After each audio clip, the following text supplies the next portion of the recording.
All right, what's up, everybody? We're coming at you live from Collector Legion in Gardena with some Wednesday Night Modern. I'm Wyatt, and this is Will, and we're about to get right into it. Who's on stream? It's Steve versus Mark. I believe Steve's on the right. Steve. I don't know who's who. Off the top of my head, I really don't. I saw Steve with the blue. Yeah, Steve. He has a hat on. Okay, yeah. All right, so Steve is on the right. Yep.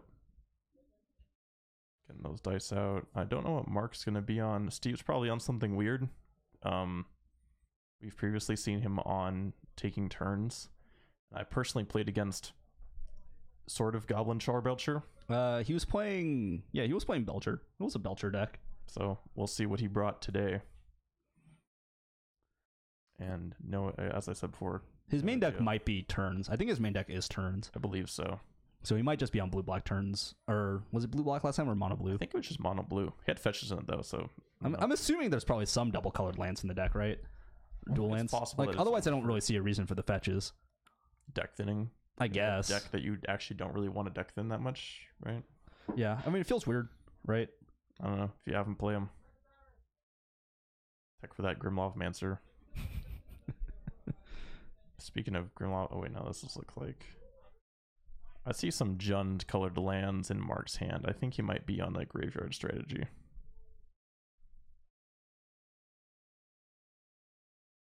Jund colored lands. On the right, I see...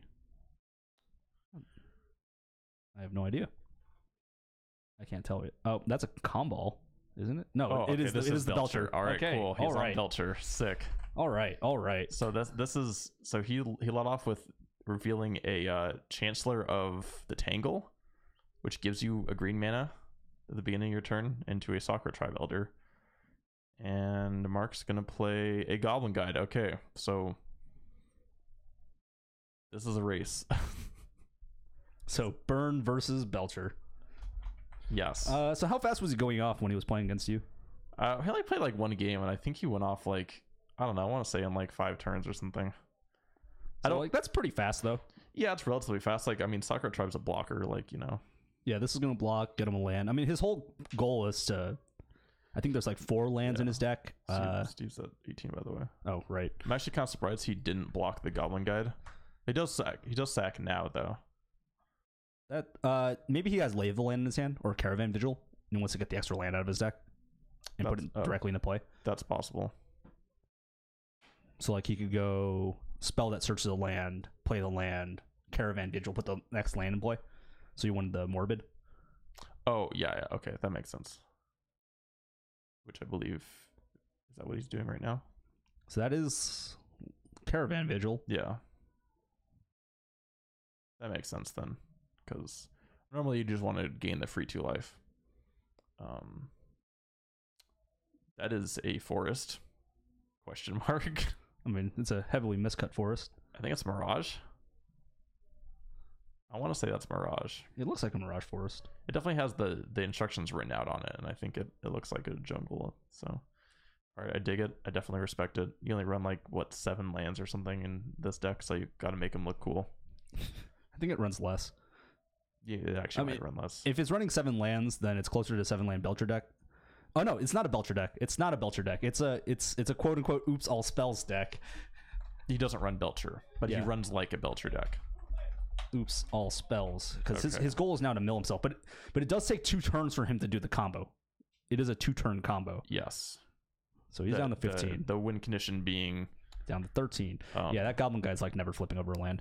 And that's the Memories Journey. I would be blown away if it ever did. So we are playing Recross the Paths, so we're going to be stacking the deck. Recross the Paths is a very strange card with Clash. Let's get that up on stream, because Clash was a good mechanic, right? There was no problems with the Clash. It definitely was only never on garbage cards that led to degenerate combo wins. Yeah, never.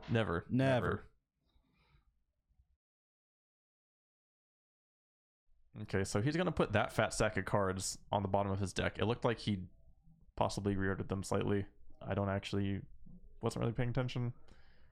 But that because of how this card is worded, it's not like a cascade trigger or something like that. So you do actually get to stack your deck, or stack your deck with the remainder of the cards you put under it. Yep. So it basically searches until you hit a land view, and then you put the land to play. Yes. And then Clash, you're both so you stack the deck after you reveal your entire deck, basically, and then you. Also, I just realized that Mark is on Mardu Burn. Gotta get your bump in the nights on. It says that he's on Belcher right now. Oh, I got the wrong side. Yeah. Mardu I Burn. believe he's either on Mardu Burn. It's possible he's on 4-color Burn, but I'm pretty sure he's on Mardu. Gotta get your bump in the nights on. Yeah, Bump in the Night, Rakdos Charm, Reign of Gore? Yes or no? Probably not. Probably not. There's that black one from Kaladesh that works like a lava spike, but you have to work for it. I don't remember what that one's called. I don't either. I don't know if that's even good enough to be in the deck. It's possible. So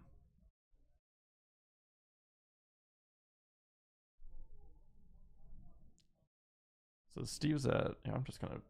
You're too busy playing Hearthstone. I am super busy playing Hearthstone. Okay. Steve's at 8. And he's playing, I believe, another Recross the Paths. So he's gonna do that again. Yep. So he's going to stack his deck. His goal is to hopefully completely stack his deck and make a pile. Oh. Do I have to save this? What just happened? Yeah, you have to save it. But he hits another land. So I think he's going to die before he can make the combo happen here. Because I think he's on 7 lands. Clash is going to put the card at the bottom, land on top of the deck for Mardu. I mean, Burn. 8. Oh, wow. No. Okay, maybe not. It's possible. What is Mark going to do here? I would assume that with 3 mana open, Steve was probably pretty dead. But it's possible that Mark has nothing. And that is a copy of one of his land tutors. Yes. Which means it's sort of like drawing a land. Grim Lavamancer is representing lethal on the table. So Steve would need to be able to win this turn. Yeah, Steve needs to go now. Or actually... Does Mark have enough cards in his graveyard? Wait. He has at least 1 fetch, right? No, he hasn't played any fetches. I don't know. What's that card on top of his graveyard? Is that a... I think it's a Bump in the Night. Okay, that's a Bump in the Night. Okay. Because that would make... Yes, that makes sense. The most sense. Okay, so this is what, a Balustrade Spy? Or... No? What is that? I'm confused. Okay, that was not a land tutor. That was like a Utopia Sprawl or something like that. No, it's not actually Utopia Sprawl, but...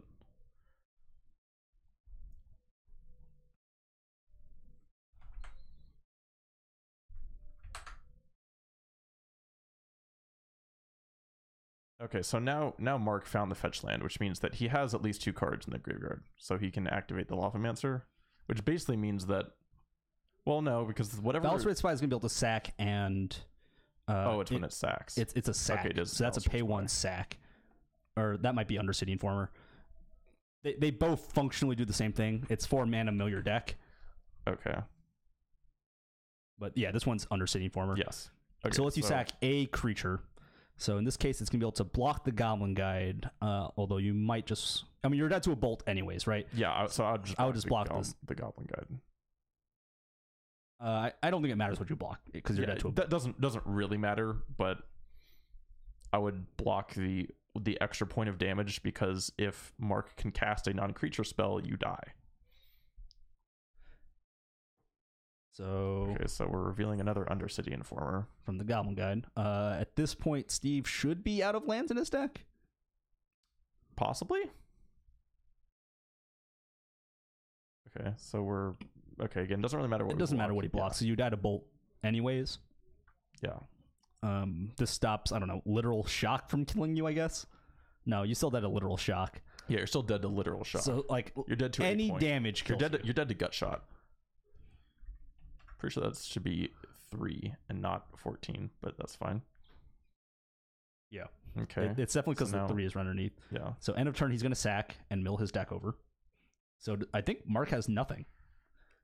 He has like 4 cards in hand, and none of them have killed Steve. So I guess this is There's zero reason to pass the turn here. Yeah, I mean, unless he just wants to know what's going to happen and then BM kill him, which seems sketchy. Is that an ensnaring bridge? That wasn't ensnaring bridge. He plays ensnaring bridge in this deck and a hostage taker. What? Yeah, Renegade map makes sense. That card is actually really good in this deck. No, that's a miscut forest. It's a miscut. We believe it is a Mirage Forest. I don't know which one exactly, right. but so deck has been flipped over for Steve. Okay, so we're out of lands. So we flip this over. Upkeep, he's going to flashback Memory's Journey. Yes, this is important so he doesn't lose the game right now. And that's going to put any card from his deck on top of his library. So we're going to take the Spirit Guide. Draw a Streaming Spirit Guide. That's going to be our draw for the turn. At this point, he is going to cast Footsteps of the Goryo. Yes. This is the making of every great combo deck. Footsteps of the Goryo being the worst reanimation spell Wizards has ever printed. Yes, you put something into play, and it then dies at the end of step. turn, and it does not gain haste. So this is Angels of Glory Rise. Yes. It enters the battlefield. I think it's a 6-mana 3/4, and it reanimates all humans and exiles all zombies. Yes, which I was playing when I was playing against this. I was playing with Dredge, which was hilarious because it exiled all my zombies. Hostage Taker enters the battlefield. We got 3/4 copies of Wild Cantor, and this is how we win: a zombie Lady of Scrolls plus Laboratory Maniac. Yes, they are both wizards, all of which are humans. Well, they're both wizards and humans. Yeah, they're both wizards and humans. This is very important. So he's gonna be able to activate a zombie to draw a card. Oh, so he is hostage takering his own Azami. Or not his own Azami, his own copy of Angels of Glory Rise. Yes. And then he's going to sack... To mill. Oh, to mill... Okay, to mill Mark. Oh, we're gonna do... Can we do this forever? No, he's going to do this a certain... Oh, yeah, that's infinite. That's infinite mills. That is hilarious. So you're going to keep milling until you hit a land, because every time he sacks Hostage Taker and Wild Cantor to generate the mana, it generates them for Undercity Informer to sack the Hostage Taker. It brings back the Angels of Glory Rise to go infinite. So Steve is just doing this to look through Mark's deck if Mark doesn't concede. Which means, I mean, if Mark has a bolt, you play it now, which he does not. Okay. So Mark concedes. Okay. That is... Wow. That is super strange. And you know what the first card off the top of the deck was for Mark? What? A land. Rip. That is... He drew like 9 lands, 8 lands in that game, something like that. He drew just and Pope of the Night does give you some hedge protection. Yeah, he was 1 man off from flashing that back, which should just never happen. But, okay. Which is nice. Yeah. Tormod's Crypt coming in for Mark. Yes. That's important, right? Because you can it's probably one of the only ways that you can interact. Because you get to stop the combo cold before it goes off. However, if Steve is on like a sideboard Belcher plan, that would be pretty funny. I was pretty sure that he had a Belcher in this deck, but it's possible that I'm wrong. It seemed geared to a way that it could make use of a Belcher if it was in the deck. Yeah, that's actually one of the more interesting ways I've seen that kill happen. I'm more familiar with the Legacy variant, which plays literally no lands. Yeah. So when he played against me, he killed me with the Lab Man. That's how he killed me. Which I guess he just has a bunch. I mean, there's a lot of room, and you have to make 60 cards somehow. You have a lot of room in this deck for just whatever you want, I guess. Yeah. Because for a large part, anything that doesn't find mana or isn't a Undercity Informer / Balustrade Spy doesn't really matter. At the very least, we know that he's playing probably 4 copies of Caravan Vigil, 4 copies of Chancellor of the Tangle, 4 copies of Renegade Map, 4 copies of Sakura Tribe's Elder, not Scout. Yeah, not Scout. So like at the very least, we're looking at it, and probably 2 to 4 copies of Across the Pass. I wouldn't be surprised if that's a 4 of in his list. So at the very least, you're looking at like 16 cards that make mana or let you find mana. Oh, also Simian Spirit Guide. Like sometimes this deck will probably just go Simian Spirit Guide into Expedition Map Go. Yeah, and that's like the best you can do on turn 1. Like not an unreasonable amount of time, I would imagine.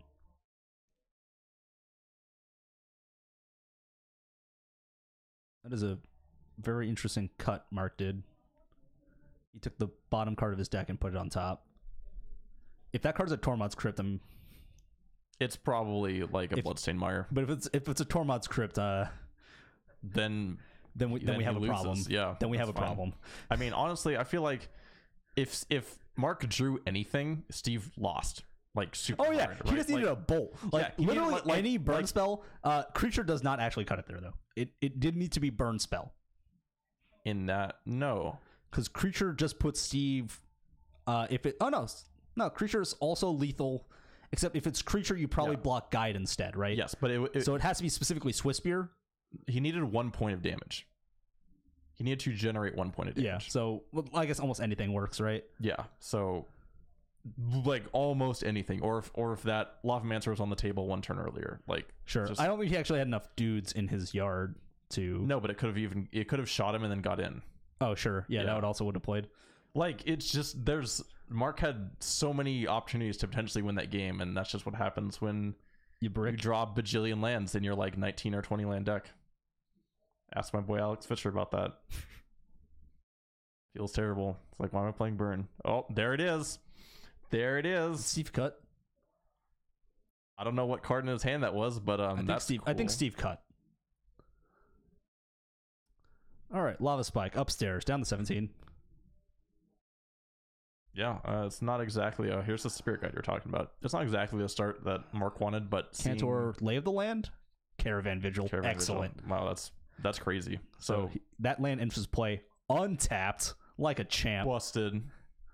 Oh, and he's doing more stuff. And a second Caravan Vigil? Oh my god, we're just going off. Oh yeah, you can do this all day. Four Caravan Vigils, find 4 forests. They're not all forests in this deck. It looked like it was 3 forests, 1 mountain, 1 island, 1 swamp.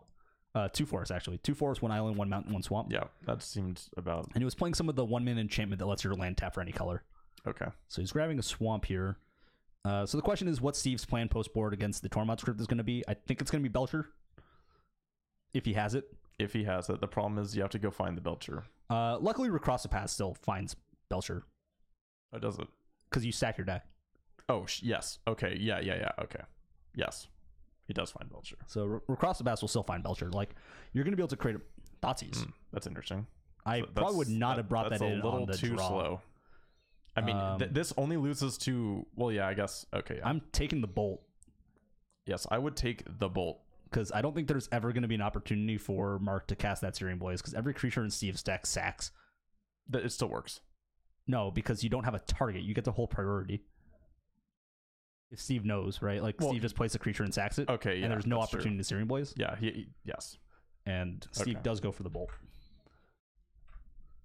That just seems correct. I'm surprised that the Blazes are actually still in here, but it's possible that they represent more damage than, anything else in his sideboard would. I saw Leyline of Punishment in the sideboard, which I also thought was very strange and probably bad, honestly. But we're going to see a crack of a fetch for a shot because he's going straight to 17. I mean, all of your lands have to tap for red, right? So it's going to be Blood Crypt, Sacred Foundries, and Mountains. Yeah. What else do you have for black burn spells that might matter? Pain's Reward, I guess? Pain's Reward? It's the Kamigawa spell, 3 mana. You bed life. And yes, yeah, that one. Because on average, that's probably doing about the same as like 3 burn spells. Yes. So that is a top deck bump in the night. Bump. All right, bump you.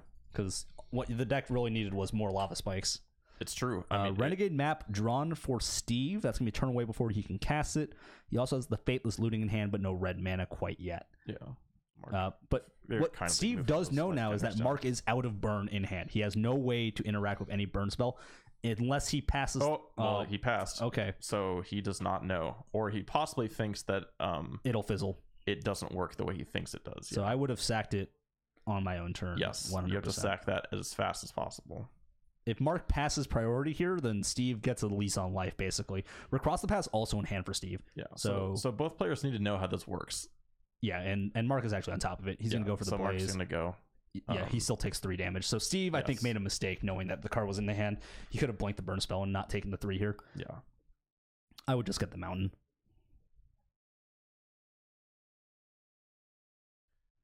So now Mark needs to generate 3. I mean, he needs to draw 3 cards that matter, basically. Yeah. And Goblin Guide and stuff will still play because those will deal damage over 3 turns. As long as it's his next draw and not his third draw. It's just that he is on empty. Yeah. Like, we know his hand is like 2 lands. His hand's a land, I believe. Yeah. I think it's a shock. I think it's a Sacred Foundry.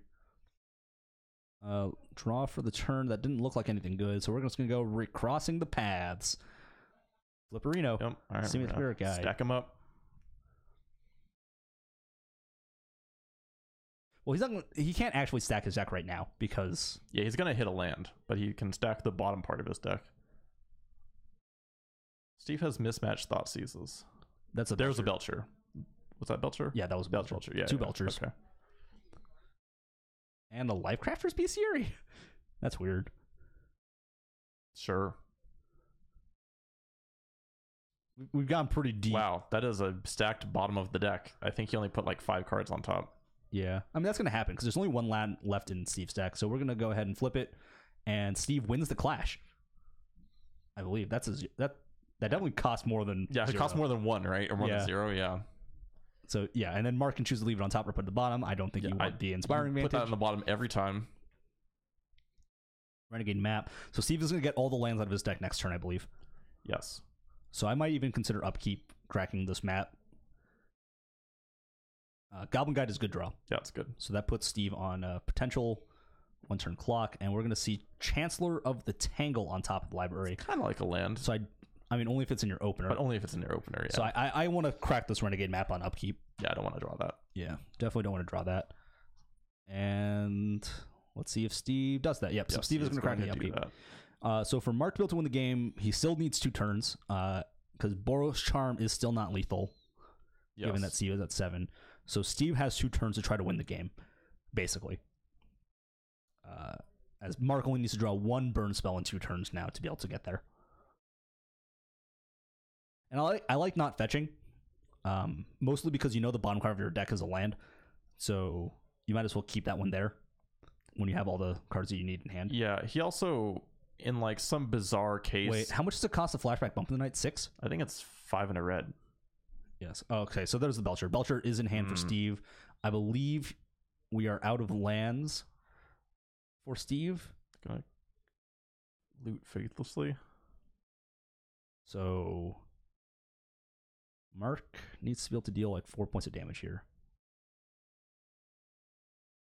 Or 5 points of damage. Because this Belcher is definitely lethal. Yeah. I mean, it's to the point where even if Steve has a land in there, it's probably going to kill him. That might not be true because we know that there. Oh no, if there's a land, he's gonna be probably drawing it this turn, given the scry to the bottom. Oh no, he fetched. He cracked his thing. So yeah, like it's randomized again, which means it's probably not in the top like 5 or whatever. So. It would need to be in the top. Like if it's the 17th card, Mark still wins. Because I don't believe Steve has the mountain left in the deck. So we're gonna see an attack while Cantor on top. Steve down to 5. Not a lot of burn spells that deal 5 in this format. Might as well. Doesn't really do anything otherwise. You know you're not losing from the graveyard this game. Yeah. Are there any cards that deal 5 that aren't like prohibitively expensive? Like no, right? There's some 4-mana ones. Are there? Yeah. We got Wildcat. I don't know why you're passing. This is just giving him an opportunity to lose, right? I don't think so, but I don't see why you would pass. I don't. You know he doesn't have it, right? Like, because otherwise you would have died already. Well, okay, now say he has 3 mana, Searing. Yeah, see that's why he kept the fetch up. Sure, I mean that makes sense, but again, like those cards. I'm amazed that he connected with 2 like real Searing Blazes in this matchup. So he's gonna. Oh, well. Okay, so we're gonna start milling. Belcher is gonna start milling. We're gonna see until we hit a land. The land needs to be after the 16th card. 8, 9, 10, 11. Is this 12, in response or 13, 14? It might be in response. 16, 17, lethal, 18, 19. We done it. It's obvious that there's a land in here, else he would just flip over the whole deck, right? Yeah. Unless he's just doing this for show. I mean, I'd probably do it for show if I was playing this on stream and winning. against a burn deck, which seems like kind of a bad matchup for this deck. He's out of lands. Yeah, there's only 5 lands in the deck. Okay. So All right, shoot all that at your face. why are we counting the cards? Because we can, dude. We're on camera. Just make it count. If you're counting the cards out, you better put dice on screen to tell us exactly how much damage this is. I mean, we could probably deduce. All right, and that's it. All upstairs. So Mark is dead. Yeah, Mark's super dead. Game 1, he got milled, and then game 2, he got belched. And Steve also had the opportunity to draw a card and win the game that way. But opted not to. But opted not to. And I do think that Mark just got really unlucky that game. In game 1. Yes. And also in game 2, honestly. Like, a burn spell was not going to be good enough in that spot, given that you needed 3 turns to win the game. But if you had, like, Smash the Smithereens, one, you know that Steve flipped over his entire deck. Yes. So you have a good idea of what he's going to be trying to do post-board. Also, the Footsteps looks like it got sided out So it's possible that he was just 100% on Belcher. post-board. Yeah. Footsteps is so bad. Yeah, it is. Whenever your deck list starts with Footsteps of the Goryo, you're probably playing a bad deck. Saying both. Yeah, he actually sideboarded out the entire... Yeah, all of it. Wow. All of it. Yeah, okay. So he was just on Belcher post-board. See what he was bringing in. If he... obviously the Belchers. And the Thoughtseize. We saw both of those. Deflecting Palm was brought in for Mark, so Mark was actually kind of prepared for the Belcher. Does Belcher deal... It does the damage. The whole thing at once. Yeah. That is hilarious, actually. That is very funny. That's actually really funny that he brought in Deflecting Palms. Also, the Searing Blazes got to be way better than they had any right to be. Yeah, that was like the best that... Yeah. Like, they should have dealt 0 damage, and they would have dealt 6. Yeah. Should not have happened. Should not have hit anything. They probably shouldn't have still been in the deck, but they were, and it worked. So, what the hell? I mean, it didn't work insofar as Mark lost the game, but the Searing Blazes did what they were supposed to do. Which is deal 3 damage. Which is deal 3 damage and kill a thing. But, there was just no reason. Anyways, against this kind of deck, you can't not bring in the Graveyard Hate post-board, because you don't know if they're going to just get you by leaving the combo in. Like, you have to bring it in. Yeah.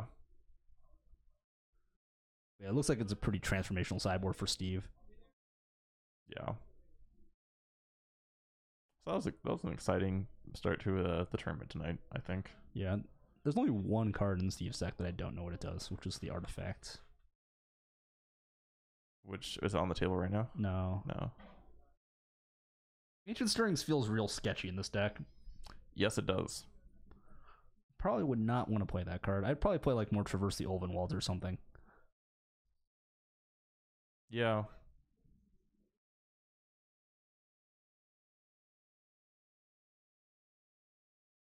Yeah. There's Lifecrafter B series in this deck too, which is super strange. What does that one do?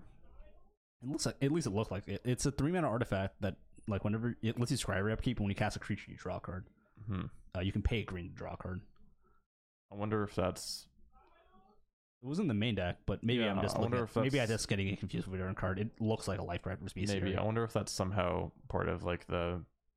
Oh, he brought in the Stirrings to help find the Belchers. Okay. That makes sense. That makes a little bit more sense. Oh, they're out of the board. Yeah, interesting. Yeah. Okay, that makes more sense.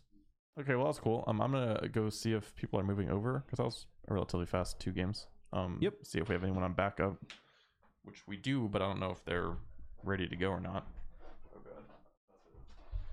I'm about to like kill this headset by jumping over it. Finished. We're gonna shift over. Yes. What game are you on? We're on game 2. We've already done mulligans. We just figured we would wait. Perfect. Who's on? Who got the game? Game 1. I got game 1. All right. Okay. Start whenever. Okay. All right. We do have another match coming in. It's going to be Mike Larson on the left versus, is that Sachin? Yeah, it is.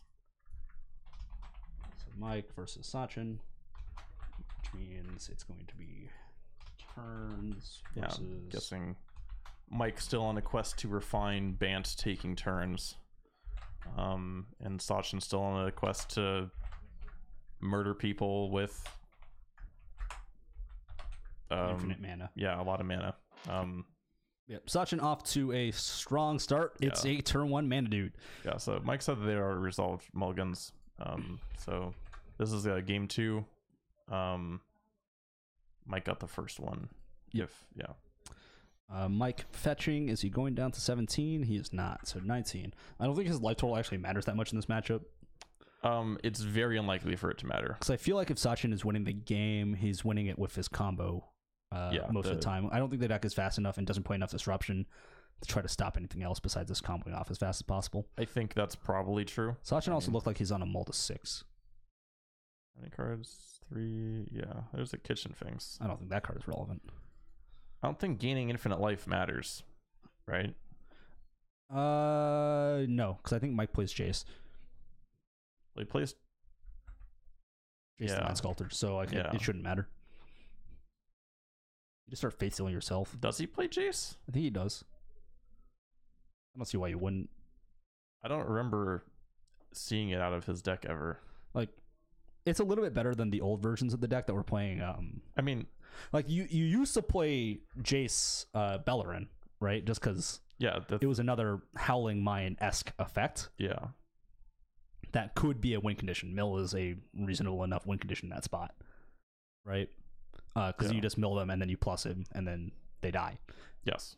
And Jason's Mind Sculptor does basically a better thing than that, right? Like it lets you brainstorm when you're still comboing off, although you can't win the game until you've comboed off and start plussing. Yeah. So Mike finds his turn to dictate, which is about as good as he can hope for on this turn. Also has a Path Exile in hand to cover himself from any potential risk. Yep, and Sachin needs to draw 2. Yes.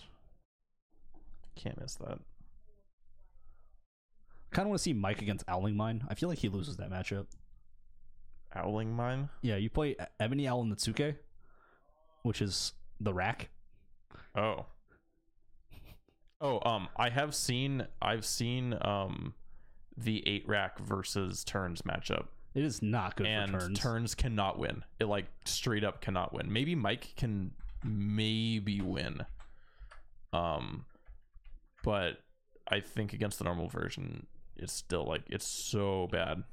I don't think so, because like, you have to play these Howling Mine effects, and at some point you still lose, right? Like, you need to bounce every single rack before you die. Yeah, it's so hard.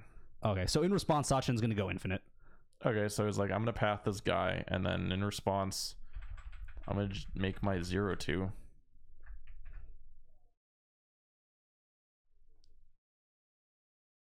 Oh, never mind. I make my 1/1 and gain a bajillion life. Yeah. We can't... Can you make an infinity symbol? No. But also, you can't technically have infinite life. Okay, fine. Arbitrarily... Spelling is hard. Large. So for Mike to win now, he needs to win via his alternate win options. I believe that was 1 billion. That's not big enough, sir. Yeah.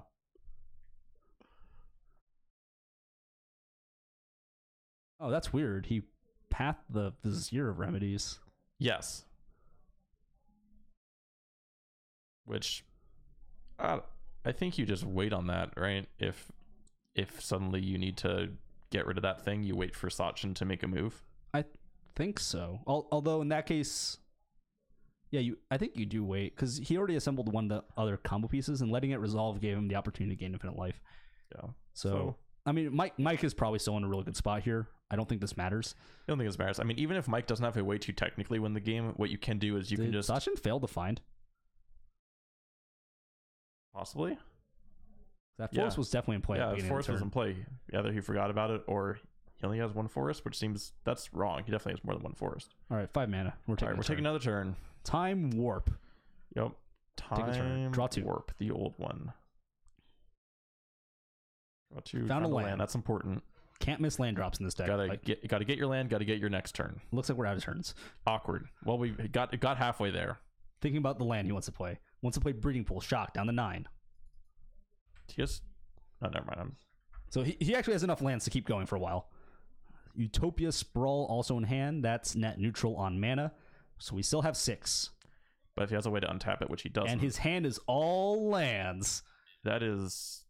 Jace Memory Adept? Is that the 0 mill 10 guy? No. That is Jace Bellerin.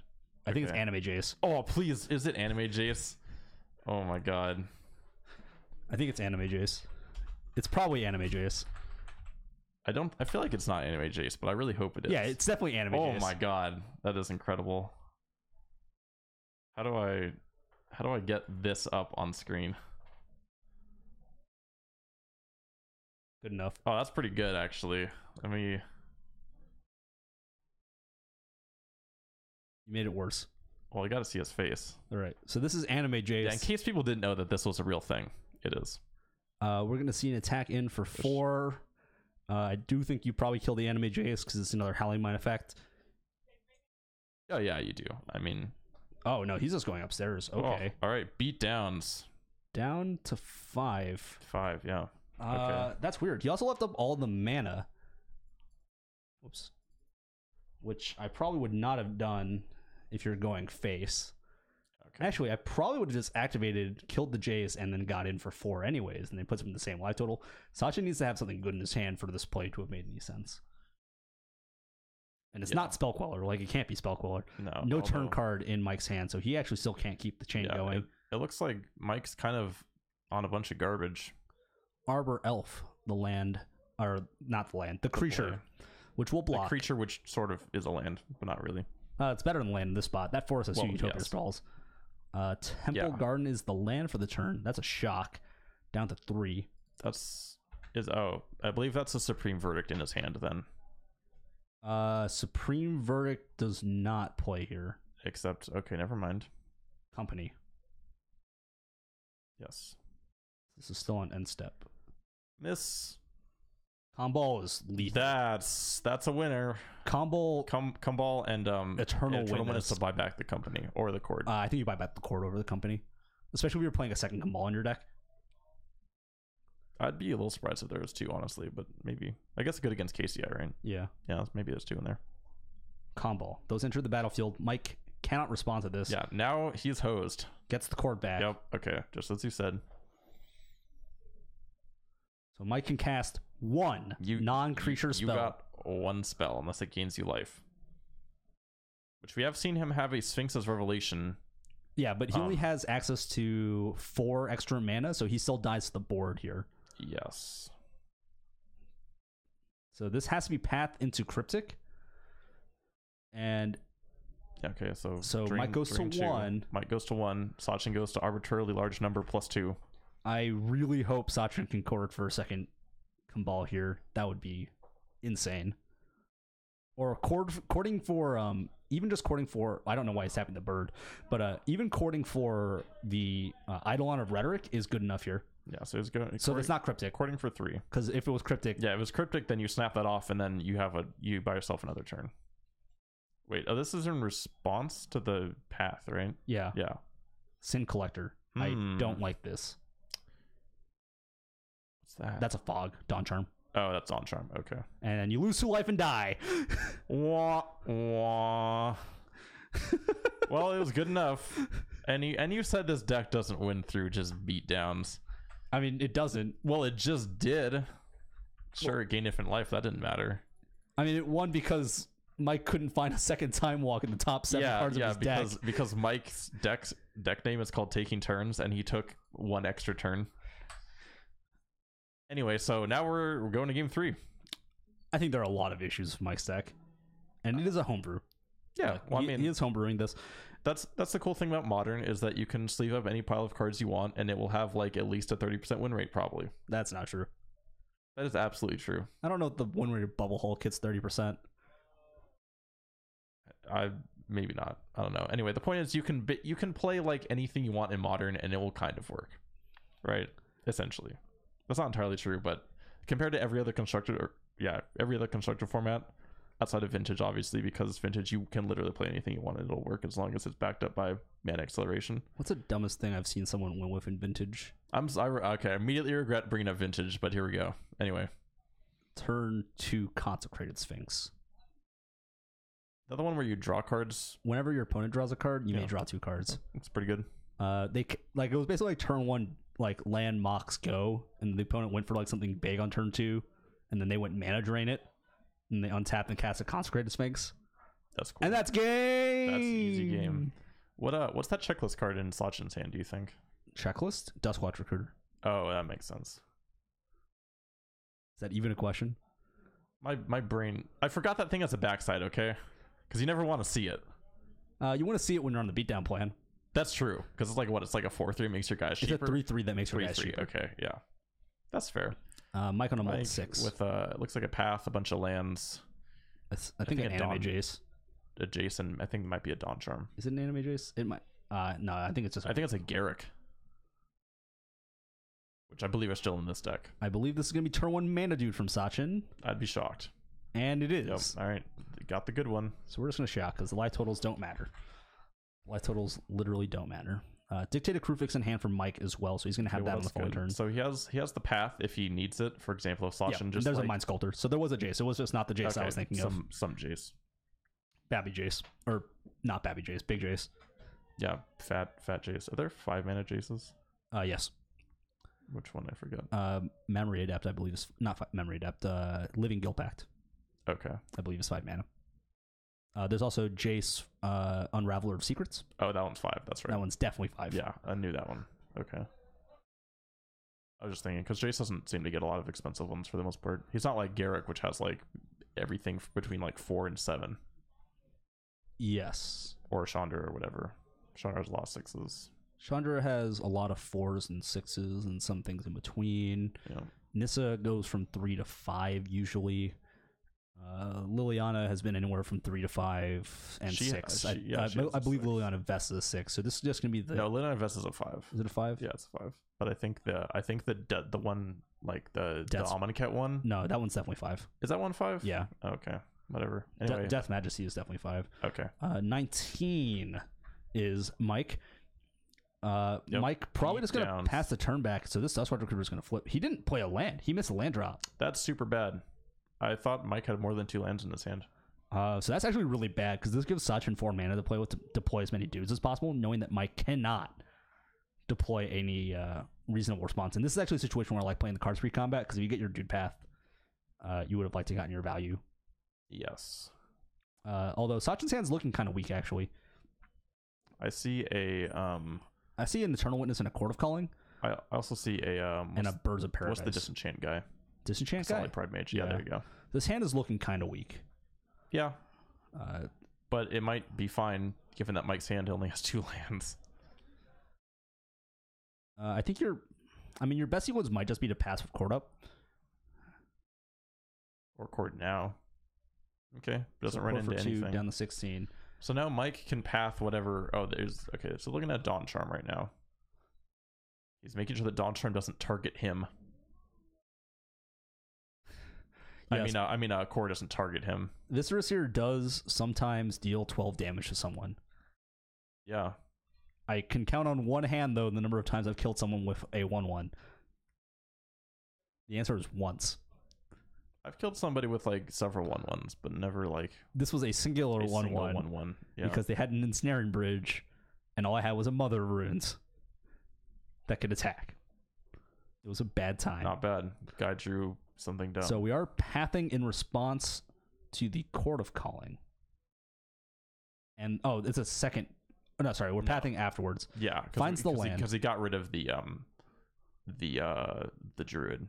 So Sachin has 6 mana available to him. 7 for And all his creatures are cheaper. So the question is, do you play the Eternal Witness to get back the Court of Calling, but then you're still too far from the combo? Or I think at this point you just jam both the Eternal Witness and the copy of Solid Prime Mage and start beating in. Yeah, and I like playing 2 spells here because It'll flip it you want your back. guy to flip back, so then next turn you can just start drawing a ton of cards, And actually with the land drop, he can also activate on Mike's upkeep. which is good. So I think that's the line, because the Yeah. cord here is not worth anything. I don't like doing that because I like casting all my spells pre-combat. The cord's not worth nothing. But the cord doesn't assemble the combo yet. Yeah, I think Which it's is the I think it's concern. fine to go get it. Is he just holding up cord instead? Oh, he definitely knows cord's an instant. No, but I don't. I think if you just play the Pride Mage, you can still cord for 2. If Mike doesn't play anything, right? Because you have 5 creature or 4 untapped creatures plus the land. Yeah. and you still get to beat him for 5. So I think not playing the Pride Mage there is actually a huge risk from Sachin's side. Yeah, and now he could have, like, if he played the Pride Mage, he then could have blown up the Dictate Crucifix here. Dictate if you really wanted to, which I think you do, because I think you just want to cut Mike off of any way to draw more lands right now. Yeah. Sachin might be making a greedy line to tutor up Kumbal here. Looks like he's casting the cord, so he's getting something. I mean, he's courting for 3. He's looking at Sin Collector. Looking at Sin Collector. I don't think that like Sin matters Collector that over much. Kumbal. But I don't know. This feels really greedy. Okay, he gets the combo. Right, because if Mike actually has a sweeper here, you kind of get punished really hard for the sequence. Yeah, if he just goes like untap Supreme Verdict, and this, that's the game. This could have been very easily avoided. I think Sachin puts himself in a situation where he was taking massive risk. Yeah, no, I believe Mike doesn't have it. He definitely doesn't have white, so he can't actually go for it, even if he did. That's right. It's a breeding pool under there. So that's Garrick. That's Garrick. Wild Speaker, take 2. Yep. Well, it's just any spell. Any non-creature spell. Non-creature. Okay. Let's see if Sachin remembers his trigger. The answer is looks like no. No, dude, the Garrick looks like a creature. I mean, you definitely start by turning your creature sideways. Yeah, well, I guess. Okay. Play land first. So I'm definitely turning all the creatures with power sideways this turn. Sachin has a lot of ways to draw cards this turn. Sure, but even if he draws chooses. lots of cards, like he can't combo off this turn anyways. So yeah, that's true. But I'm just saying if he so chooses. I don't see a lot of reason of doing things pre-combat here. I think draw is fine. Didn't get a good look at really anything that he picked up over this turn. So like Mike has the Dawn Charm, so he's gonna be able to fog for a turn. Yeah, he can get out of it. Keeps his Garrick alive. Actually, I gotta look up the wording on Dawn Charm. I don't know if it says. It might just be prevent damage to players. No. Okay, it is all combat damage. Okay. Yeah. And Mike is gonna cast the Dawn Charm down to 8. This time Sachin remembers his trigger. Missed it last time. Yep. Don't know what. I think that's a Scavenger use that he played off screen. Maybe. Okay. And we are gonna Pride Mage immediately, which is yeah. It doesn't want Mike to draw that extra card, which is important. Fine. So Mike has a couple lands in hand. That Jace we talked about, and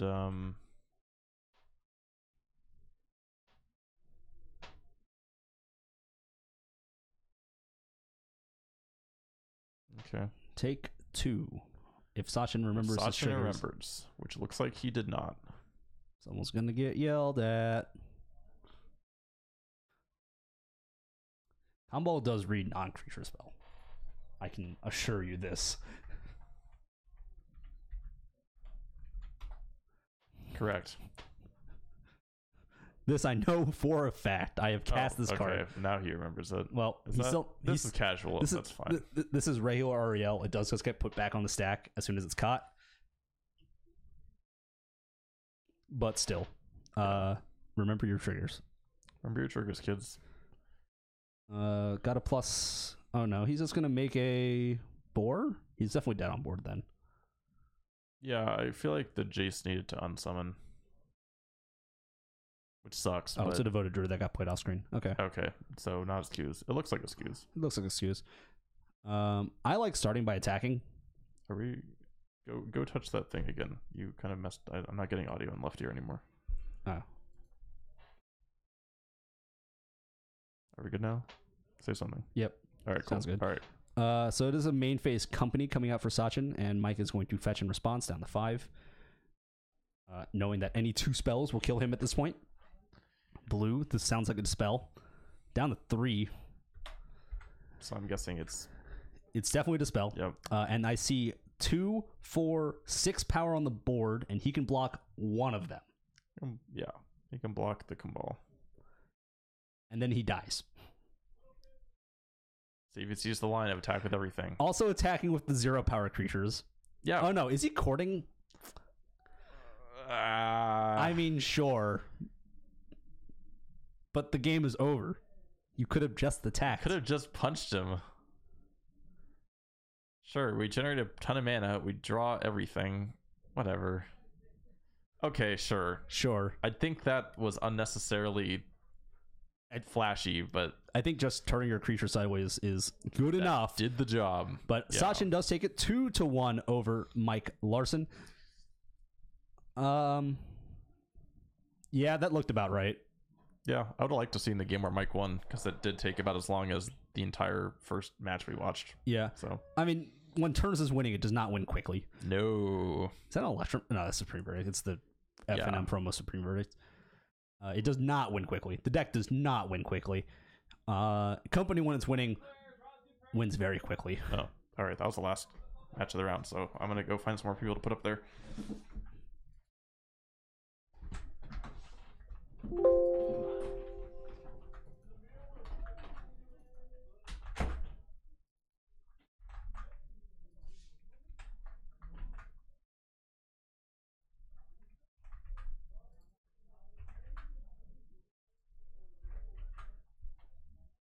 We'll have a new game up shortly.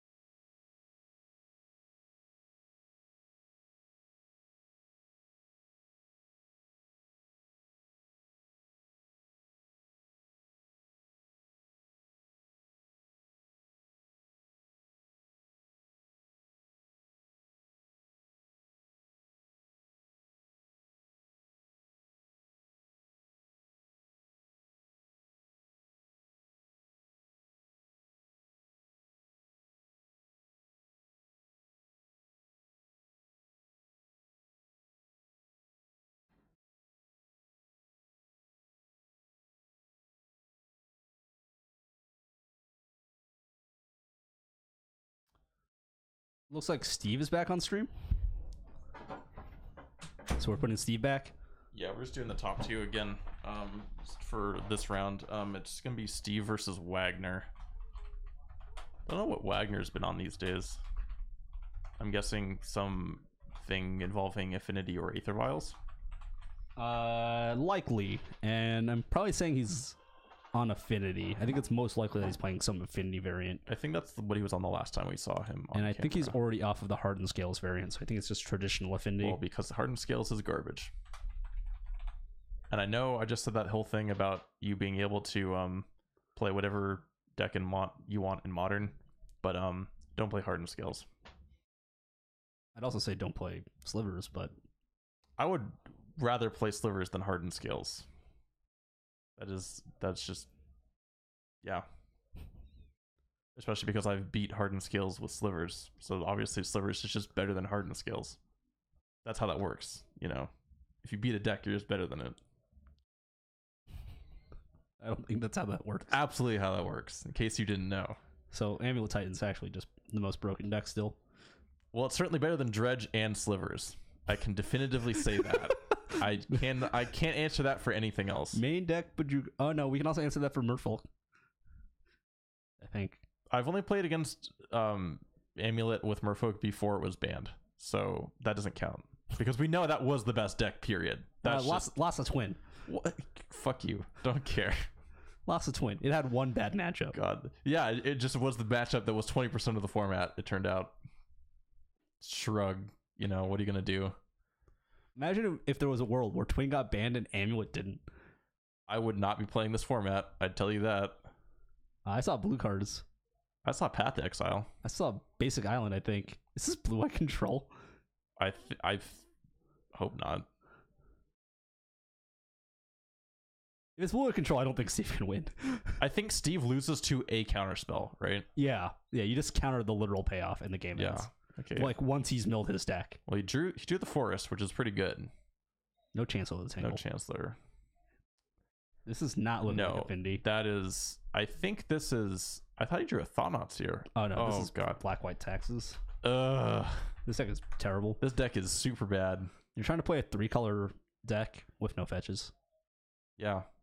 You can't fetch lands that make colorless mana. You can't with Evolving Wilds. Then you're playing Evolving Wilds. Yeah. in not standard I'm not saying it's any or good. not draft or whatever. No, it's not good. You have a lot of experience with how bad this deck is. I've actually never because- played this particular variant. No, but you played both Black-White Taxes and Eldrazi Taxes at separate times, and this is those two decks mashed together. Yes. So, how is your opinion on either of those decks? Mono White Eldrazi Taxes is fine. Okay, Black White Taxes is bad. okay. So, Mono White's fine because you actually get to play like 12 dual lands that don't suck. yeah.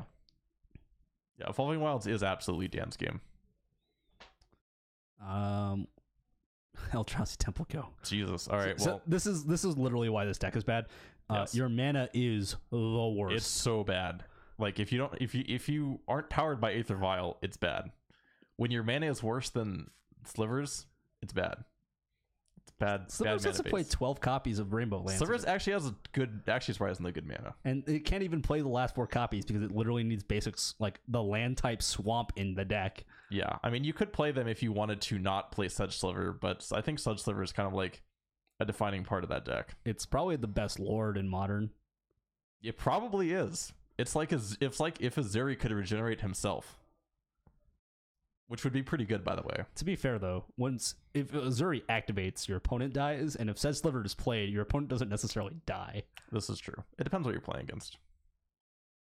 So discarding Chancellor of the Tangle. Yeah, Wagner's going to give those a and read. That and, artifact that I have no idea what it does. I think that's like a puzzle knot. Is that right? No, I don't think so. Okay. I don't recognize the art. Me neither. I'm not really versed on random artifacts that don't show up in actual decks. Sakura Tribe Scout, the card. Beat downs. Beat downs. And Steve is down to 2 cards in hand. But he actually has managed to get 4 of the 5 lands out of his deck. All right, here's Thought Not Seer. Seer, yeah, has Yeah. to be. All right, What we got? Faithless Looting, Spirit Guide, and an island. Oh, If so you- that's if you- actually every land out of Steve's deck then. After the Sakura Tribe activates, Yeah. yeah. I mean, if you could take the island, you would. Actually, with the copy of Wild Cantor in play, it doesn't actually get the job done. You can That's true. Yeah. Okay. Yeah, you're right. Steve is just going to draw, and I think that's correct. Draws another Spirit Guide. Not great. So Steve is looking to draw a payoff here. Yeah. Now Steve actually has to. He's done the hard part in theory, which is find every land out of his deck. Now he has to find the if thing Wagner that- actually has a second temple and a displacer, Steve can't win. Correct. That's probably the most powerful thing that Wagner's deck is doing is like the Thought Knot Displacer lock. Unless Steve has a main deck Belcher. Yeah. But if he doesn't, I don't think Steve can win because you can just reflect, like, in response to the mill, after you, in your draw step, before you draw for the turn. Oh no, Footsteps of the Goryo is, no, that one's sorcery. Yeah. Footsteps is sorcery. Yeah, that's a Lifecrafter's bestiary. That's weird. Okay. That is a super weird card to have in his deck. It costs 3 mana. But he also has a Bridge in his deck, I guess. Which also costs 3 mana. I mean, Bridge would be pretty decent. A lot of mana. But Eldrazi Displacer here is, I think, close to a lock. Yeah, that becomes a problem very fast. In for 4, I don't think you bother blocking. I don't think it matters this turn. Yeah. I mean, if you want to get the land for thinning purposes, you could, I guess. Sure. I mean, Steve is on empty right now, so I think he's going to be cracking this anyways and trying to top deck it regardless. Yeah. Okay, so we. Ghost Quarter is not a temple. Quarter. It looks like a temple. Second, Another one. I don't think there's anything good in Steve's hand, though. Well, Traverse the Ulvenwald? Yeah, I'll take the Traverse. Yeah, that one finds a That finds a Balustrade Spy or whatever. the Undercity Informer. Yeah. I'm just gonna keep Nope. calling it Balustrade Spy. He runs Balustrade Spies also, right? Or No, it looks like it's just just the Undercity Informer. Okay. So he finds the 1 mana enchantment that makes the land tap for any color. Okay. That's what that is. Okay. Yeah, I don't know the name of the card, but I know what it does. Right. Okay. Abundant Growth, I think. That sounds like it's a card. I'm pretty sure that is a card. No, it's not Abundant Growth. Or maybe it's Abundant Growth with a different art. No, because he didn't draw a card. Oh, you're right. I don't know what that does. I don't know. Down to 12 is Steve.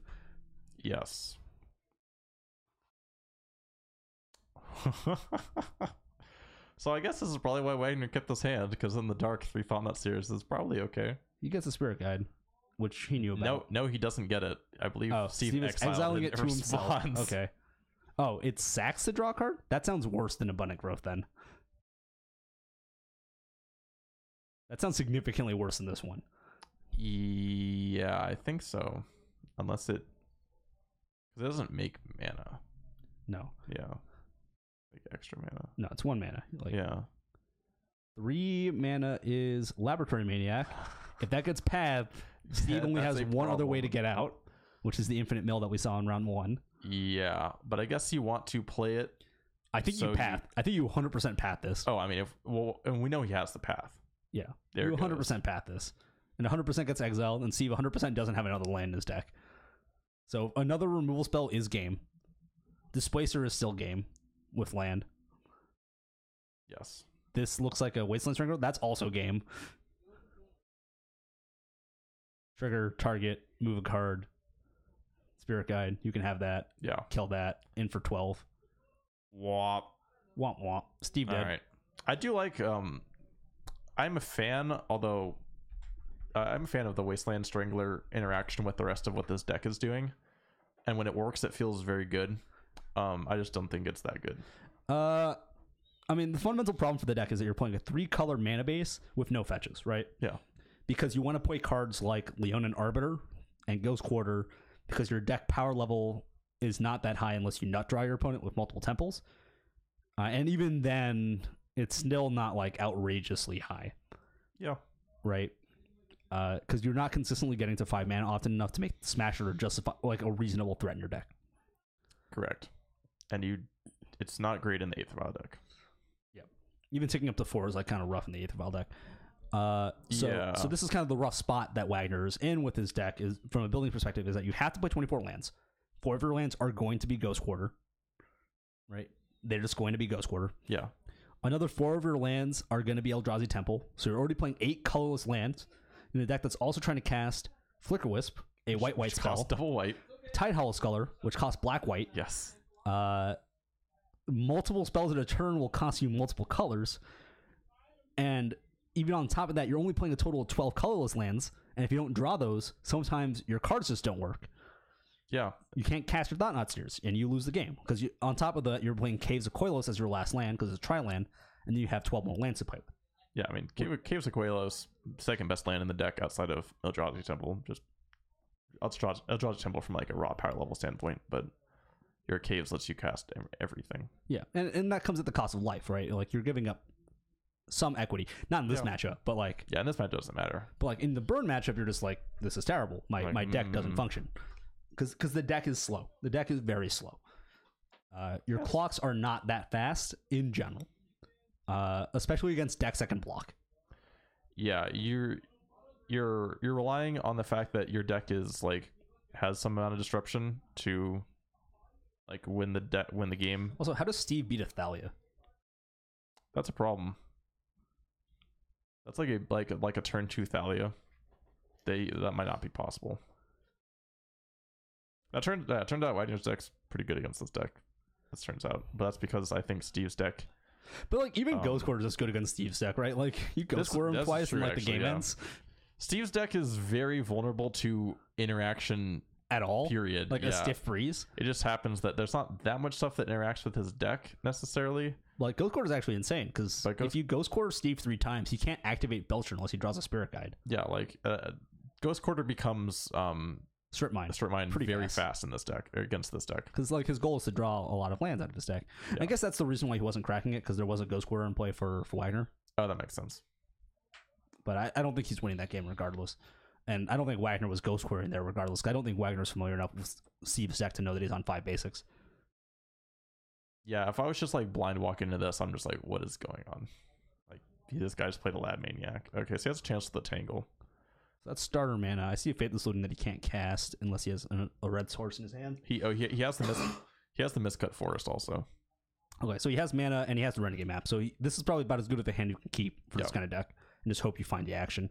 Also Traverse the Ulvenwald. So he will to go turn 1 Traverse for the mountain, play the Renegade map, and have lands for the next 2 turns. He might not. 2 Chancellors. 2. we can go crazy. That's not great. So now you're casting Traverse for the mountain and casting Faithless Looting, I think. Yeah. If it was one Chancellor, then maybe, but in this case, I think you're definitely getting the mountain, which Steve is doing, and casting the Faithless Looting, getting the Chancellors out of your hand. Those are dead. Yeah, you can just bin those. This is not like the traditional 7-land Belcher decks, where you're also playing alternate win conditions like Wormcoil Engine. Just some big thing. Because you're playing Ancient Stirrings in that deck anyways, because it's a final win condition, and you'll just cast your Chancellors and stuff. You play enough lands to cast them. And we know, Steve brought in a Thoughtseize, it looked like. We know Steve only has Belcher in the board, but do you think he brought it in? I think you always bring in Belcher. You just always bring it in? Okay. I think you always have to bring it in for game 2, and then you have to readjust for game 3 based on what you see. You have to decide if you want to go back to the graveyard plan. That's why the plan B decks are kind of interesting to play against. But then you realize that a lot of those decks have a single point of weakness anyways, and you just have to attack it. Yes. So Wagner, again, without the Aether Vial. In Steve's case, Pithing Needle is the single point of weakness. Yeah. That's hard. I'm surprised he played the forest with Thoughtseize. I guess he has the enchantment in his hand. But he might just not be worried about it right now.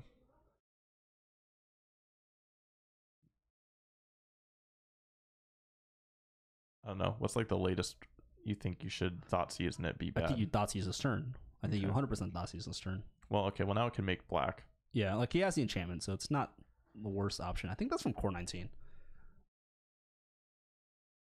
It looks like it's like a Hedron or something.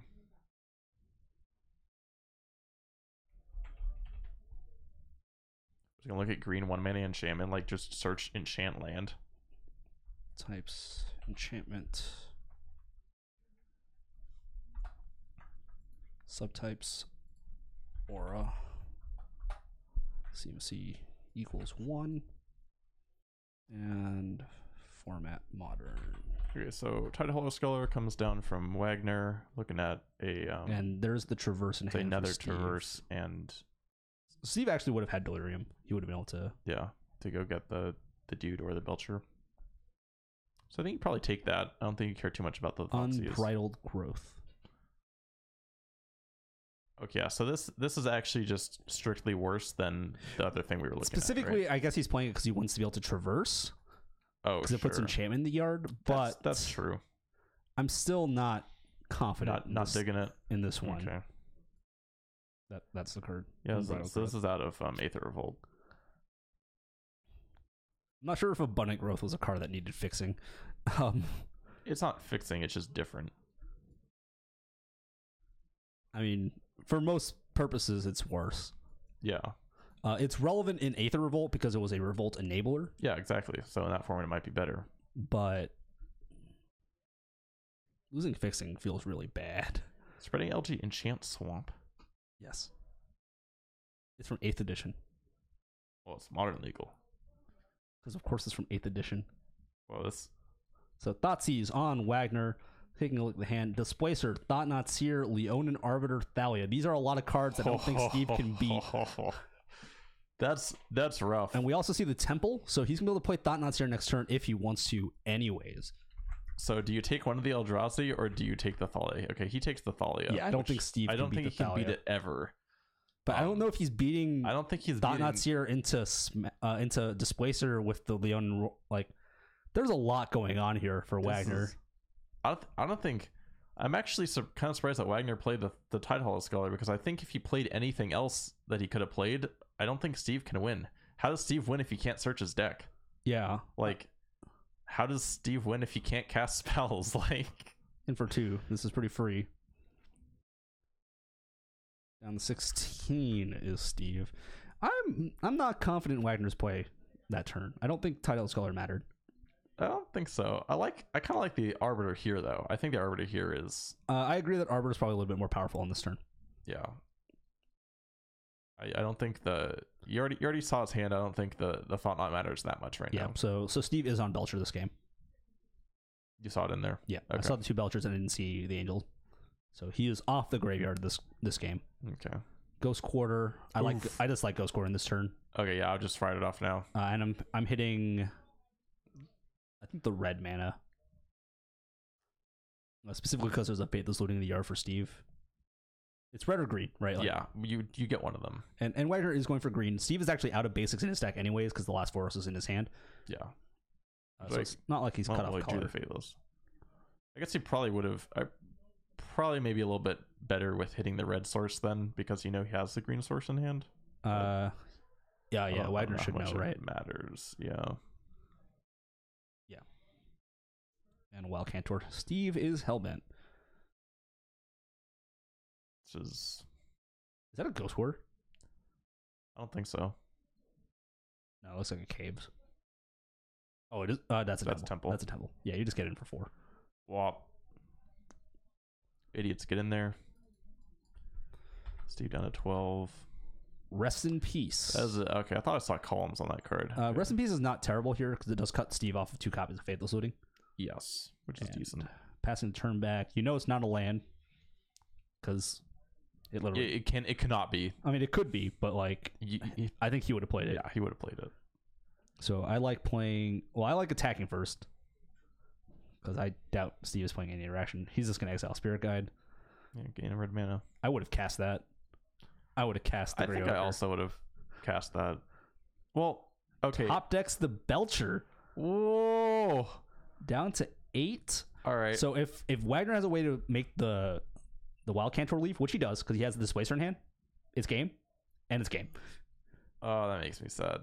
So Displacer is going to tap the Wild Cantor and attack for 8, which is Xaxes. My heart. And Steve is dead. Yep, extending of the hand. And note that all of those cards were basically in Wagner's opening hand. Yes. So yeah, Steve was pretty dead. Yeah. So if Steve played the if he played the Grey Ogre, he would have won. Yeah, if he played the Steam Spirit Guide, he wins the game, right? Yeah, he would have won. I actually don't know why he held on to it. Come on, Steve. The only well, you know that Wagner has Thought-Knot in hand. Okay, yeah. So because you Thoughtseize them. Yeah, the only way that I think that you possibly keep that is if you're like, I think he has another Ghost Quarter in his hand, and I'm not going to be able to have the mana to play Belcher. Sure, but like if he has another Ghost Quarter in his hand, you lose, right? Like regardless. Yeah, you do. I don't know. I cannot justify not playing the Grey Ogre on that turn. Yeah, see the Mind Sensor come in there, which is another good thing against Steve's deck. The Rest in Peace in the Cages makes sense. Even though you might think your opponent's on Belcher post board, which is a very common sideboard plan for the Legacy version of the deck anyways. Yeah. It still works here. Another win condition combo piece for Oops-All spells in Legacy is Underworld Cerberus, but unfortunately doesn't work in Modern because you don't have Cabal Therapy. I think Modern would be improved or unimproved by having Cabal Therapy. Define improved. Would the format be healthier? I mean, Dredge would be potentially broken, but then so would the Citrus Supplier deck. Oh god, that deck would be actually insane. Yeah. Let me tell you, I have played Zombardment in Legacy, and going Citrus Supplier into mill 3 things, let's say Bridge plus Cabal Therapy, is usually game ending. It's very busted. Defense Crit in Steve's sideboard, so that's his answer against control decks. You cannot. Well, they still can. It just costs 3 more. Costs more mana, yeah. That's funny. Like I don't mind bringing Thoughtseize post board. I get the Ancient Stirrings.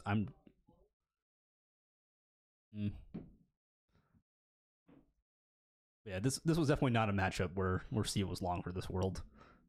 Yeah, he almost peeled out of that game. Yeah, that almost happened. But I think in general he is definitely not he almost favored. peeled out of that game, but there was actually 0% chance for him to win that game unless he actually unless he remembered to cast the creatures in his hand. I mean, it's one of those things where Death and Taxes is kind of a crappy deck in Modern because where it puts pressure on decks doesn't really matter as much in Modern as much as like Legacy. Yeah, I mean the taxing effects are better in a format where everyone's trying to play the most efficient Magic they possibly can. Yeah. In Modern, because you don't have cards like Brainstorm, Ponder, Preordain, because 2 of them are banned, and Brainstorm should never, ever they're leave banned, the legacy format. They're banned for a very good reason. Brainstorm is possibly the best card printed legal in legacy Yeah, probably. by not an insignificant amount. That card is outrageous. People aren't just trying to play the leanest, meanest decks they can, right? Like, Tempo as an archetype in Modern is very different than Tempo as an archetype in Legacy, because you also don't have the free spells. Like, you don't have Dazes and Force Wills. You don't have the cheap cantrips to find your action and your interaction. That's just because people are too cowardly to play Disrupting Shoal. Disrupting Shoal is bad. Disrupting Shoal is not bad. I'm sorry. I own 4 Disrupting Shoals. I know. I have played Disrupting Shoal in Modern. In Legacy. Yeah. It's still bad there. It's Force of Will 5 through 8. It's great. No, it's still bad. It only counters Thalias. Yeah, you're right. Blue Red Wizards is Tempo in the same way that Burn is Tempo. Yeah. You're playing 12 bolts. I would say Blue White Spirits is Tempo. I would say that Blue White Spirits is closer to a Tempo strategy, but Blue White Spirits still looks very different than like a Legacy Tempo deck. It does look very different. Right, like a Legacy Tempo deck is going turn 1 Delver Secrets. We're going to Daze and Force Will every card you play for the next 7 turns while my Delver gets in. Yeah. So if he's not a lazy Delver. Sometimes Delver doesn't flip and you lose. Yeah, I mean this is often explained to me by people who are much better at Magic than me in that Modern's about like the board and Legacy is about the hand.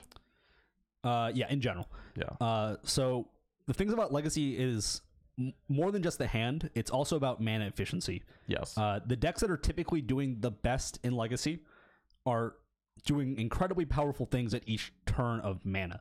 So this could be ranging from like your harder control strategy like Crystal Control, which plays Hymn to Turok on turn 2, K-Command on turn 3, Jace on turn 4. Those are all very powerful plays that get you ahead in hand.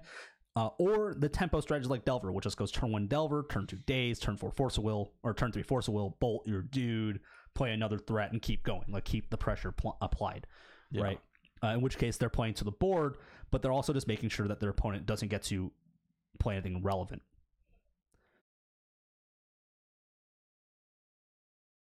Yes and no. I don't think any deck playing 12 bolts and up to 2 additional copies of Burst Lightning can really say that they're not trying to burn their opponent out. What's the 9 through 12? Sometimes you see Lava Spike, but also sometimes you see Lava Spike. But also like Snapcaster Mage plays, right? Like God. Snapcaster Mage absolutely counts as a burn spell in that deck. Yeah. When will Chain Lightning be Modern legal? Never. Oh God. Come on, Wizards. Literally never. Chain Lightning. But that said, I will be super excited when people cast pre-combat Chain Lightnings and I bolt their Goblin Guide. Yeah. But like Snapcaster Mage can be just burn spells 9 through 12, and you do see Burst Lightning. Like Burst Lightning is not an uncommon card because they just want more burn spells in the deck, and Burst Lightning sucks. It's kind of bad. It's cost like 4 mana to make it deal 3. Oh, I dealt 4. It does deal 4. Yeah. It's still bad. It's fine. Dude, Flames of the Bloodhand costs 3 mana, but you can't cast it for 1. And Flames of the Bloodhand, not now, but was Modern playable. Sure, that's like saying Hammers of Bogarden was at one point standard playable. Dude, Hammers of Bogarden is a good card. It is. What? They tried putting Hammer of Bogarden in standard. It didn't work out. Somehow, even though the best deck is like a red deck. Yeah, because guess what? It costs 3 mana to deal 3 damage. 4 mana, because you also have to buy it back. It's very slow. It is. It's a very slow card. It just shows that inevitability just isn't that strong in the current formats, I guess. It's a very slow card. Unless your inevitability is literally free, which is why Punishing Fire is banned. Punishing Fire is banned because Growth of the Burnwells was a mistake. Yeah, do you ever think they'll finish the Grove cycle? No. What do you think is more likely for them to finish, the Grove cycle or the Canopy cycle? Neither. Neither. Just flat no. I don't think there's any combination. I don't think there's any combination of colors that make the Grove or the Punishing Grove or the Horizon Canopy cycle fair. Fundamentally, if Blue-White Control, for instance, got just 4 additional untapped lands that don't have a downside, of course they're going to play it. Okay, so you can give Blue-White the Horizon Canopy. Oh, I don't think you can even give them Horizon Canopy, because that's another thing that they do at the late game, is just try to draw action. So I don't think either of those cards are justifiable from a control shell. The only reason why Horizon Canopy and Grove are fair is because they're in color combinations that aren't really good control colors. as in their base green. Yeah, I was about to say there's not good colors. I mean, that's a lie. Green's like the best modern color. Yes, I would say that green is probably the strong. Well, right now I would actually say the green is pretty poor in modern. At this exact moment, I think the only playable green deck in modern is like Company. I think all of the other ones are all are like pretty close. all like 5 Company decks. No, like 2 of them. Okay, sure, whatever. The one that plays Vizier and the one that doesn't and plays neither Reliquary and Spellquellers. Spellquellers. What? No, you're wrong. They both play Vizier. Just one of them plays more elves. Don't play Vizier. We talked about this earlier. Hardened Scales is bad. My opinion on Hardened Scales is that you're still incredibly soft to Stony Silence and you're extra soft to Path to Exile. You are less... No, you're still soft to Board Sweepers too because you're not playing any copies of 3-drop S Champion. So you're faster. You're theoretically faster. Are we not? They're not playing Edge Champion? No. That... They're playing like 2 copies of Thronogeth as like another... Who? Thronogeth. It's tap, sack, and artifact proliferate. Oh, okay. Because it's another way to try to break the Hardened Scales right parity. Yeah. Or not parity, but like to buff the crap out of your dudes.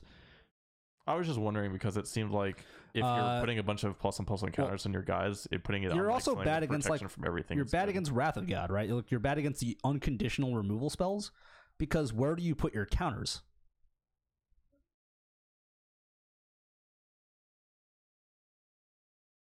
Yeah, the deck doesn't play Cranial Plate either. But like, where do you put your counters that they play like a Supreme Verdict on turn 4? Like, you can't put it on your creature lands because they'll also die. Yeah, I mean, does it play Hangerback Walker? Yeah, but you can't put it on the Hangerback Walker tokens because the triggers go on the sack at the same time. Yeah, I mean, yeah. I'm just saying, like, Hangerback Walker would be like a way to have something left over. Right? Not great, but maybe it's all right if it has a bunch of... Like, theoretically, you can play into a Walking Ballista if you have an Arcbound Ravager, but even that's not necessarily enough if you don't also have the Hardened Scales in play. I don't know. It just seems like Affinity is a deck that, for the most part, will just crush automatically until it gets like hated out post board. It's almost kind of like Dredge in that regard, or like other graveyard decks. I'm not saying that you can't be grindy versus control. Evo Leap is absolutely a fantastic card against control. My concern is it's very mana hungry to do these things. And yes, you're drawing a lot of cards, but are you still able to play through all the removal and like a potential Jace? Like, if they're playing animation module, then that's hilarious because that's some new tech to me, I guess. I just feel like if you're playing Hardened Scales, you're giving up a lot of like the innate strength of Affinity to play like a deck that's worse. Like, it's worse at being the deck it's supposed to be, and it's better at playing against like Jundin Jundin control and stuff like that. But like, I don't know. But I feel as a deck, it's actually like it's still as soft to Stony Silence as Affinity. It's about as soft because you still need to have a lot of activated abilities, the counters moving places. Yeah, like which is a concern. Like if I wanted to beat like control, I think I would just play like a Coco value deck. I would avoid Coco value decks. I would play like Dredge.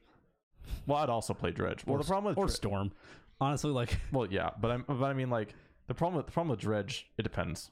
So like, if they're greedy and they're like, I have Snapcaster Mages, so I don't want to play Rest in Pieces, then you will crush their face. Affinity plays Wear Terror. Wear Terror is probably better than Nature's Claim. Wear Terror is good. Well, I mean, Stony Silence almost colds them unless they also have the Nature's Claim in hand. That's like their only way to beat that.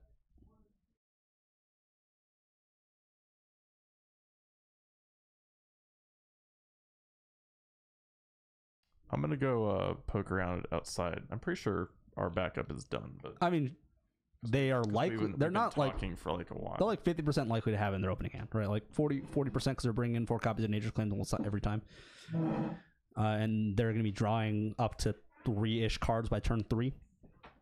But you know, if they don't have it, then you probably win.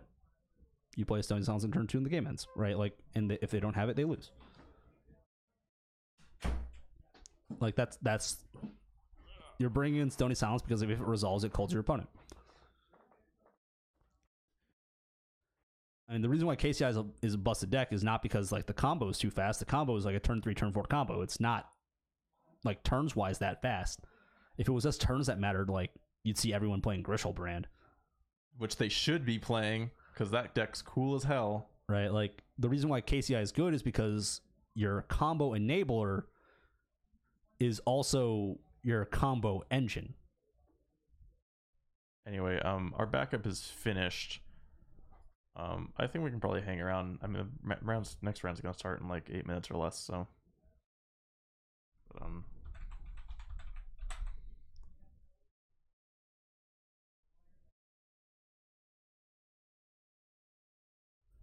I mean, kind of, right? Like, it's still only kind of. Like, are they on 4 animation modules? Because I don't remember them seeing 4 animation modules.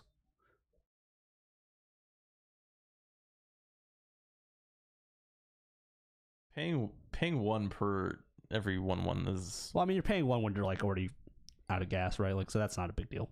I guess so. I don't know. That's actually like not a big deal. And it makes your Artman Rebels really funny because you can sack the servo, pay 1, get it. It's basically like doing the Carrion Feeder Gravecrawler thing. Yeah. Which is funny.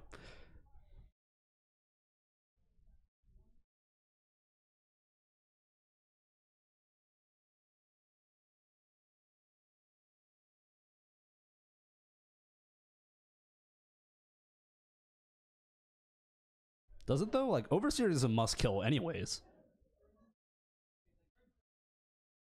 Yeah, I really hate that card because it just conveniently like, beats obviously, every deck obviously, with Overseer is absurd, but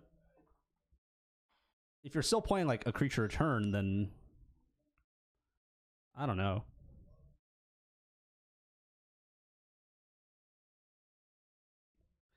I think like the biggest advantage of playing green is just having Ancient Stirrings. That card is insane. Yeah, Ancient Stirrings is pretty good. But even if I'm looking at this deck, for me, it's like if you're playing a green Mox Opal deck, I'm wondering if like why would you bother with Animation Module over or like this deck over a KCI, for instance. From a competitive standpoint, I mean, if you don't want to play like a combo deck because you don't want to play a combo deck, then sure.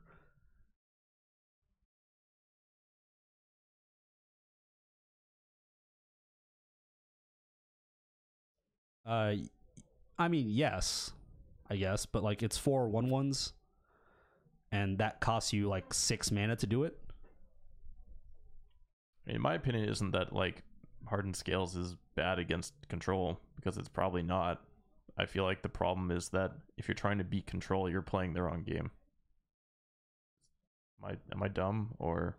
Like there's 2 ways to beat controls, right? It's to be greedier or to be super duper aggressive, right? Yeah, I'd rather be super duper aggressive because that beats other people that aren't control decks, right?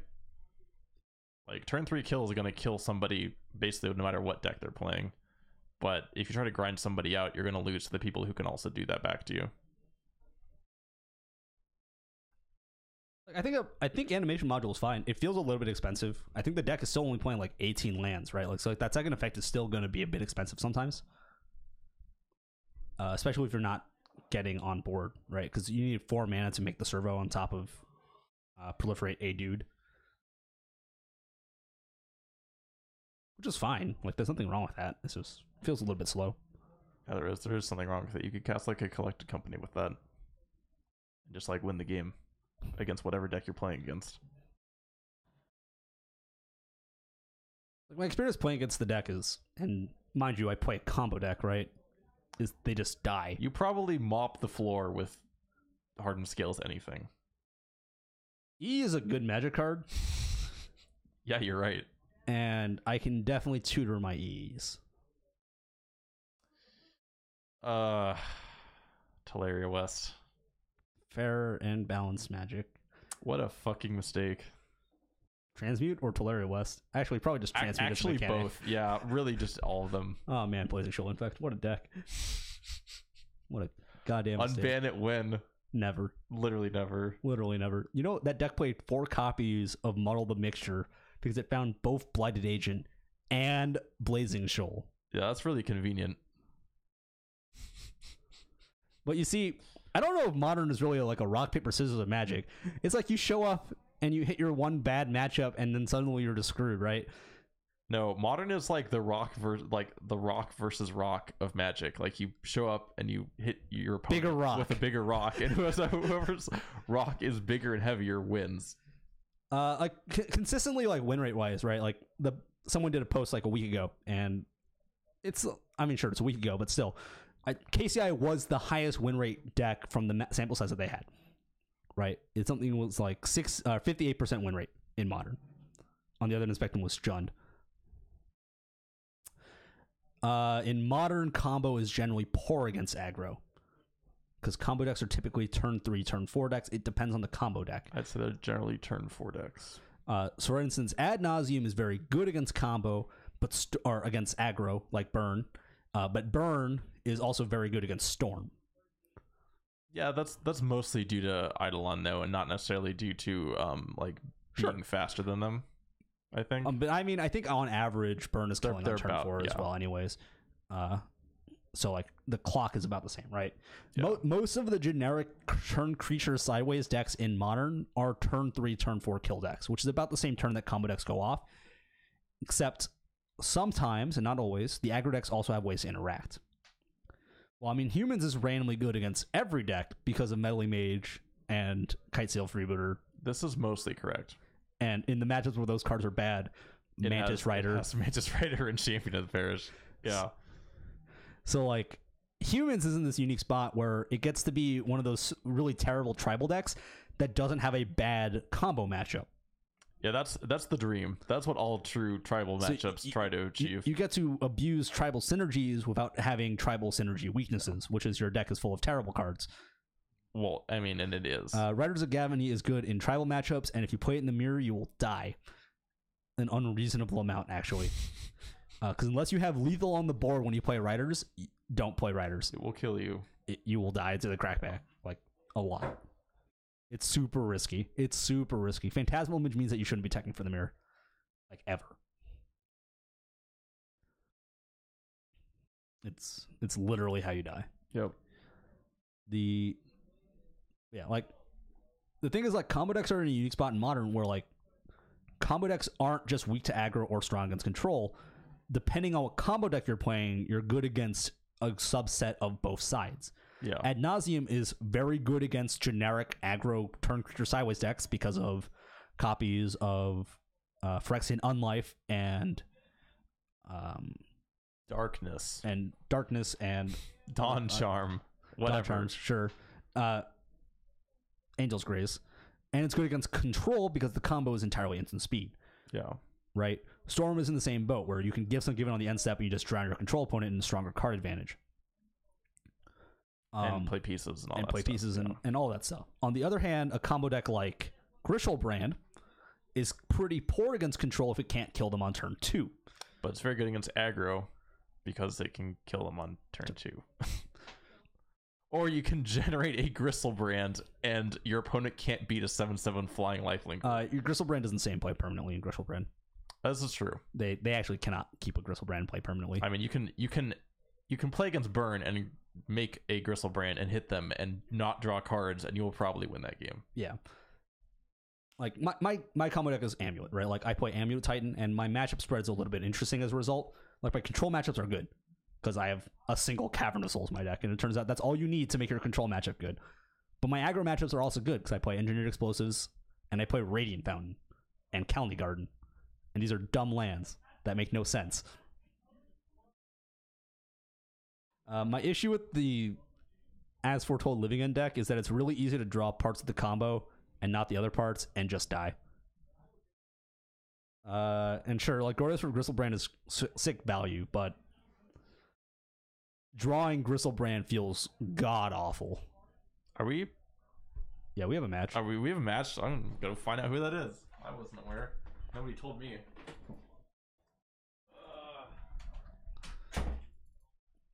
But I do love me some Tin Fins. Tin Fins is good magic.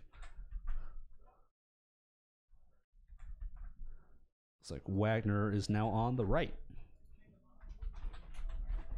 So it's Wagner on the right versus who? Anthony. So Storm versus Taxes. Yeah. We're playing things a little loose tonight where I'm just not even picking matches and people are just sitting there. Storm versus Taxes. This is actually a matchup where Taxes is pretty happy to play. Anthony specifically plays the no fetch variant, so the 4 copies of Leonin Relic Order, or not Relic Order, Leonin Arbiter should come straight wish out. It was in Relic Order. No, Relic Order is god awful. Isn't that the Legacy one? No, that's Modern Legal. What am I It's the thinking of? ETB Disenchant, except significantly worse. Yeah. What am I? I don't know what you're thinking of. There was whatever. They're all bad, but there was some card in your sideboard of Legacy D&T. I mean, it's probably Relic Order, but Relic Order is Modern Legal and terrible. I didn't realize it was Modern Legal. Although I did realize it was Printed and terrible. mirrored and besieged. That makes sense. I thought it was from like Leonin a are from Commander product Leonin or are from something. Mirrodin. I know that. I just said I thought it was like from a Commander product or something. Obviously, it's not an older card because it's in a modern border. Storm is on the play, which is big game. Wagner does have 4 Path Exiles, is his only real way to interact with a turn 2 Storm guy. So I wouldn't be surprised to see if Anthony just takes the risk and plays out a Electromancer on turn 2, a cost reducer on turn 2.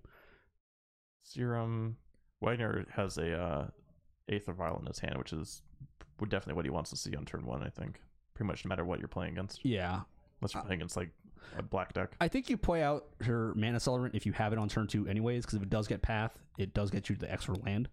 Yeah. So we're going to play the Vial. Wagner does not have Darksteel Vials, which means he's a scrub. And But Anthony agrees. that's He okay. is jamming Baral on turn 2. So cost reducer in play. Wagner currently without a way to remove it from battlefield unless he has a Path Exile in hand, which I can't see. That's a Ghost or Temple. That's a Temple. And he has a Tidehole Sculler in his hand, which is one of the problems we were talking about. Okay, so this kind of removes the Brawl. It negates it, I essentially. think Anthony just drew an Electrum. No, that's a land. But if he Yeah, hasn't, that's a no, land. actually, that might be an Electromancer at the top. He does have a path. Didn't see it. But if he does, then that is going to be... Yep. So we're gonna go ahead and Good. opt. Okay. He does have Path. That's an interesting call to make then from Wagner. You very rare and unusual opt scry to the bottom, draw that card I looked at. Anything gonna go to 18? Probably playing the second mana dude this turn. Yeah. Yeah, I picked up a ritual. Okay, so now he has net 1 cheaper. If he had that in his hand, I maybe would have played that first. The Electromancer? Yeah. Yeah. Yeah. And I think he did have it. Yeah, I mean, this is fine. I mean, it's fine. But the issue is, like, Storm doesn't actually need the full acceleration to get there. Leonin Relic Order, is there a Ghost Quarter plus a Path? Yep, so there's a Path. Fail to search. Attack for 2. Important to get the Brawl at the table because Thalia can't actually attack. Brawl is still on the table. But if Anthony has another cost reducer, he's probably likely to go off. He just drew a Desperate Ritual for the turn. Sorry, Leonin Arbiter. Manamorphose. So Storm dies out. Yep, here comes Pokemon card. So he has Venusaur this week. Why is Venus... Oh, but never mind. They're all the starters. Yeah, this is stars, and Venusaur is used for Storm count. Leonin Arbiter. Venusaur doesn't seem to embody the idea of Storm to me. I like the Ritual Zapdos drawn better. for Anthony. Manamorphose number 2. Mana stays the same. Gonna draw another card. That looked like a... I believe he drew a Brawl. No, that's a Gifts Ungiven. Was it a Gifts? Yeah. Okay. So you can generate the mana to get to Gifts, but he still has to pay for the Leonin Arbiter tax if he wants to search. Yeah. So he would need like close to 12 mana to get there at this point. Yeah, do you have to pay for each card you search? No, you just have to Okay. pay once for the turn. That's what I thought. 16. Anthony's hand looks like 4 rituals plus a Gifts Ungiven. Yeah, there are lots of Desperate Rituals in that hand. I see 2 Desperate Rituals at least and a Pyretic Ritual. Yes. So like 3, 4. Might actually have 3 Desperate Rituals. You can splice. I don't think he can get there this turn. I'd be pretty surprised. I have seen Storm get there off of no cost reducer, but it's kind of ridiculous. If you splice, that gets you 3-4, because you got to play the first one, so you can't actually splice because then you don't have the blue mana. Yeah. So you can go ritual, splice, cast. So that gets you to 3, 4, 6, 7, 8. Then you're done. You can cast the gifts and then you're done. That doesn't seem great. Although the problem is, if he doesn't get there this turn, then it's very easy for Wagner to just blow up everything he's trying to do. Well, it's pretty likely that the Tidal Scholar is going to be cast or put into play from the Aether Vial. Wagner missed a land drop. Yeah, I'm sure that's going to be happening. And then if he finds a Ghost Quarter, then... Is there a sequence where Anthony can make and guarantee drawing a copy of Grapeshot? Manamorphose, Grapeshot. No, because he doesn't have an extra blue mana to guarantee a draw card, so you just give him Noxious Revival plus blue card and he can't cast it. Yeah, he wouldn't be able to get it this turn, I don't think. And he wouldn't have the mana left over to do anything about it. Noxious Revival, Grapeshot plus... Yeah, it doesn't get you there. You would have the mana to be able to cast Noxious Revival post-combat, but or post-gifts, just to clear up the board, but he wouldn't have any cards left in hand, which isn't actually a problem for the deck, because drawing Passive Flames gets the job done. But he wouldn't have any cards in his hand. Also, Wagner could instant speed the Tidal Scholar on Anthony's draw step. Yeah. Anthony counting it out. Is this slow play yet? Almost. This is almost slow play? Jesus. Gee, I wonder what these cards are in his hand. So like what could he be doing? You can go to 3 red mana, 4 red mana, down to 0, up to 6, up to 7. You have 8 mana. Gifts cost functional 6 here, down to 2 red mana, and then you're done. Right? Like, what do you gifts for? And I don't think there's a gifts pile that guarantees you drawing a Grapeshot to be able to cast it, because you can go Grapeshot, Manamorphose, Noxious Revival, but then what? Like, what's the last card going to be that guarantees you getting the Noxious Revival or the Grapeshot into your hand? And I don't think there is one. Yeah. I think he's just 1 mana short. If he had a blue land, he would have gotten there this turn.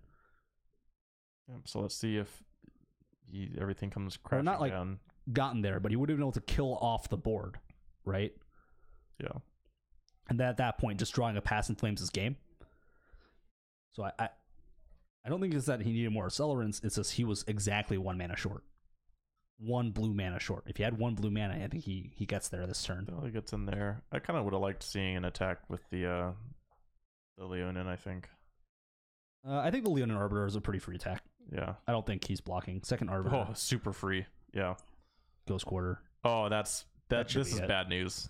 And he's also going to be able to get the upkeep Tidal Scholar, or draw step Tidal Scholar. Yep. You definitely wait till draw step. Yeah, like draw your card. Draw your card. Okay, card is drawn. Put this guy in. So now you're definitely not able to pay for it. And if he drew Grapeshot for the turn, that's really unfortunate. Drew an opt. You take the gifts, right? No, because he can't play the gifts. You take the opt. Okay, yeah, actually. I think I would have taken the opt. I think I'm fine taking the gifts. Well, you know that Anthony cannot go off this turn because he just doesn't have the requisite mana. Yeah. I don't think I would have opted main phase because I don't think there's anything you can do at main phase speed right now that matters. Draws a card off the top. Sleight of hand. Like, he needs Grapeshot and a turn. Like, he needs Grapeshot into Pass in Flames right now to be able to win the game. Yeah. Land is found the land. Fine, but land is not Grapeshot. Correct. And this means Wagner knows the entire contents of Anthony's hand, which is 4 rituals. Yeah. 4 rituals. And if Wagner actually has the Tidal, not the Tidal Scholar, the Wasteland Strangler, this is definitely game. But I don't think Wagner has it. Otherwise, his turn would have been, I think, significantly faster. Wasteland Strangler is dirty. Because he gets to process the gifts ungiven and get in for a free attack for 8. So this is 6. This is still a lot. Down to 8. Does Wagner have anything? He does not. That Don't looks like an believe so. island, which is not a grape shot. Yeah, welcome to death and taxes. Getting annihilated by just To be a bunch fair, of only 2/2 3 of these garbage creatures are bears. Thalia is not a bear. This is true. She's a lot better than a bear. Except against gut shot.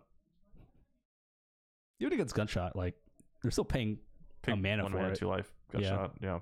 But I mean, it does die to gut shot, unlike Just everything in else. for 6 again. I would definitely just go down 2. I don't think it matters. Yeah. Yeah, so... Oh. Oh, okay. This is a Displacer.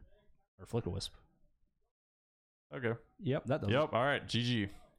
So that must have been drawn for turn, because otherwise Anthony should have been dead. I mean, he could have just played it and then flickered it and then attacked, right? Yep. Whatever. Yeah. Same difference. So Wagner goes up a game against Storm. Anthony's Storm. I mean, he had a very solid draw for the matchup. The only thing he was missing was like a Thought-Knots here.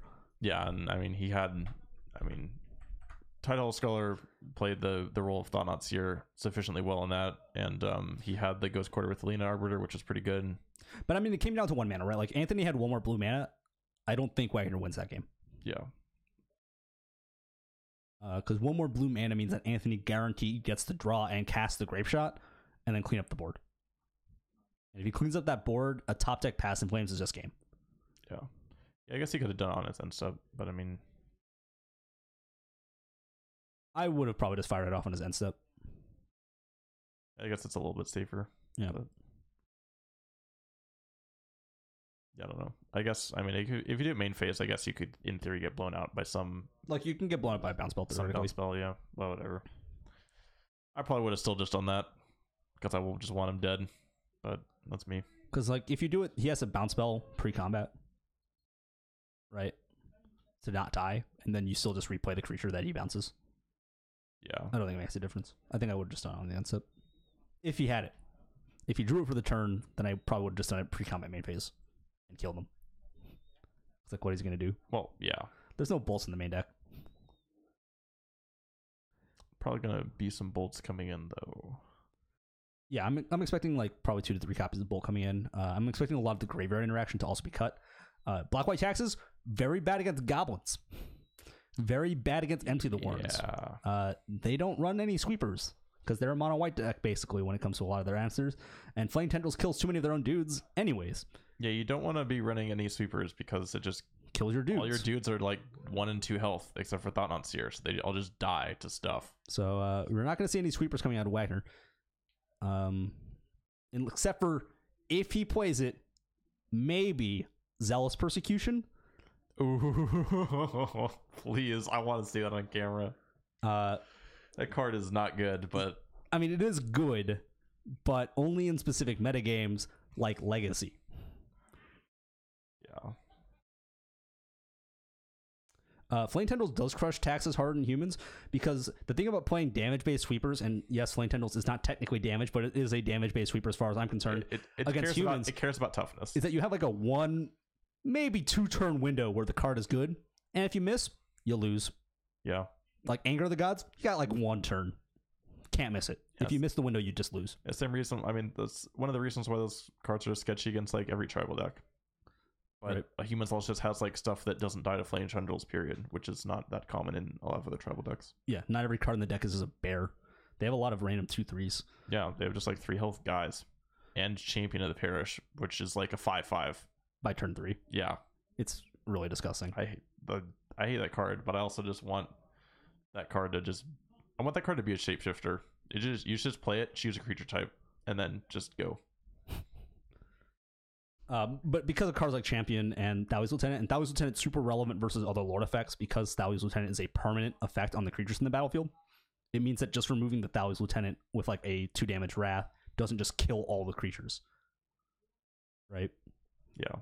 Like, that's one of the things that makes Thowie's Lieutenant unique versus other Lord effects. Humans plays fewer Lords than most tribal aggro decks. Most tribal aggro decks play 10 to 12 Lords, and humans plays Like 7 ish. Yeah. ish, and Phantasmal Image isn't always a Lord. It's whatever. And the answer is because Thalia's lieutenant is that much more powerful than traditional Lord effects in many situations. In certain situations. And sometimes it's worse. It depends. It's better when it's also just like a creature that you have to play early because it doesn't just suck on its own. Kind of. It depends. Like you're playing a 2-mana Champion of the Parish, but like Champion of the Parish is pretty busted at 1 mana and still pretty good at 2. Yeah. Obviously, you don't get extra utility, which a lot of other lords give you, but you just get like damage. Sure, but like how much utility are you getting out of like Master of Way or Master of the Pearl Trident in the humans matchup? Unblockable sometimes. Sometimes. You That's know, why Meddling Mage literally just names. I mean, it names Spreading Seas because that's the only thing you can name that matters. It's the only like, card that matters, but you can name like lords technically. Yeah, and they're just gonna vial them in, whatever. But like you name Spreading Seas because of, like if Merfolk does not have a Spreading Seas in play, they cannot attack. Very hard to attack. That's why you should run Seas Claim. Also because fuck Tron. I recently picked up some Seas Claims because they were in a box I was looking through. So there's that. Card is not great. No, it's not. It could cost 1 more mana and draw you a card. It would still be not great. I wish the actual one that is a Merfolk Tidal Warrior. No. The one that's tribal Merfolk. It's Isn't that like 3 mana? No, it's 2 mana. But actually, it might even be 1 mana. The problem is it doesn't change it to island. It's island in addition. Oh, so it doesn't actually mana screw. Yeah, that's the problem with it. But it is a Merfolk. It's from obviously Lorwyn because tribal. But tribal is never ever happening again. I mean, you say that, but it happened again. They did it twice. But no, it's like actually never happened. Like never in a standard set ever again. I just don't think ever. Period. I don't even think that's a thing that they will make. Like, you know how they made like. Well, I mean, like Future Sight got it because it was like a throwback set, and they got. No, Future Sight didn't get it. Yes, it did. Oh, or not Future Sight. Oh no, wait. It was okay. It was in Time for Block. Never mind. No, they did get it. They got 1 card because Bound in Silence. Yeah, because that was the preview card because it was like from the future. No, it's a flashback. It's a reference card because it's Tribal Ally. No, it's tribal. No. Okay, so it's tribal. It's a Civi. It's a tribal ally. It's not ally. It is an ally. No, it's not. Or sorry, not an ally. It's Lin Civi, whatever Lin Civi is. Rebel. Thank you. Tribal Rebel. Yeah, tribal Rebel. But like they hadn't done tribal yet. Okay, so they did tribal in 3 blocks. Technically, they did it in Future Sight on that 1 card because they knew they're going to do it in Lorwyn. Well, they also wanted Lin Civi in that. I think she was time shifted. No, I don't think so. There was Rebel stuff that was time shifted. I don't remember. But I don't think. All right, we got the turn 1 cage. All right, here's Graph Trigger's cage. Easy. But no, it happened again in All right, let's see Anthony just like make a bunch of goblins this turn and just end the game. Yeah. So I was playing against Storm last week on Dredge, and that game plan totally happened, and I totally Maelstrom pulsed all the goblins. Sure, but sometimes that's all you got, and you just have to go for it. Yeah, I mean, it would have been good. Also, usually, like Maelstrom Pulse is like a 1 of in Dredge. It is a 1 of in my deck. It's about to be a 0 of because that new card. Well, those do completely different things. No, they don't. Maelstrom Pulse hits all the things. It's like almost a sweeper effect. I mean, maybe I keep it in. I don't know. I probably should keep it in. It costs like $20. I mean, Abrupt Decay gone. That thing's out of there. No way. Well, I mean, you only leave an Abrupt Decay if you want like the uncounterable effect. I don't give a shit about that. We're not playing Legacy. Tidehouse Scholar. Yep. That resolves. Show me the hand. A whole bunch of lightning bolts.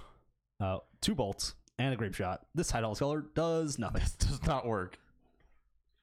I think this is a shrug.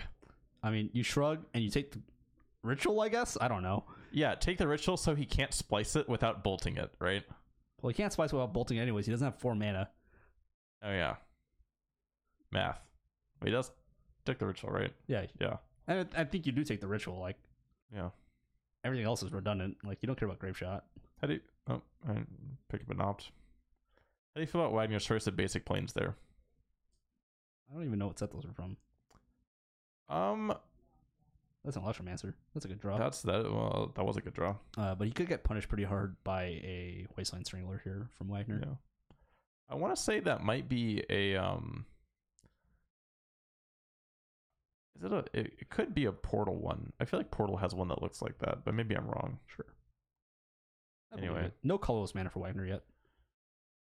No, he has a caves. No, No, that's he a doesn't. champion That's event. never mind. No, And that wasn't the event. Sorry, I was That's a concealed courtyard. courtyard. Yeah. There's still no colorless mana. It looked like and there is the Strangler for the punish. Yes. Don't even get the ritual back.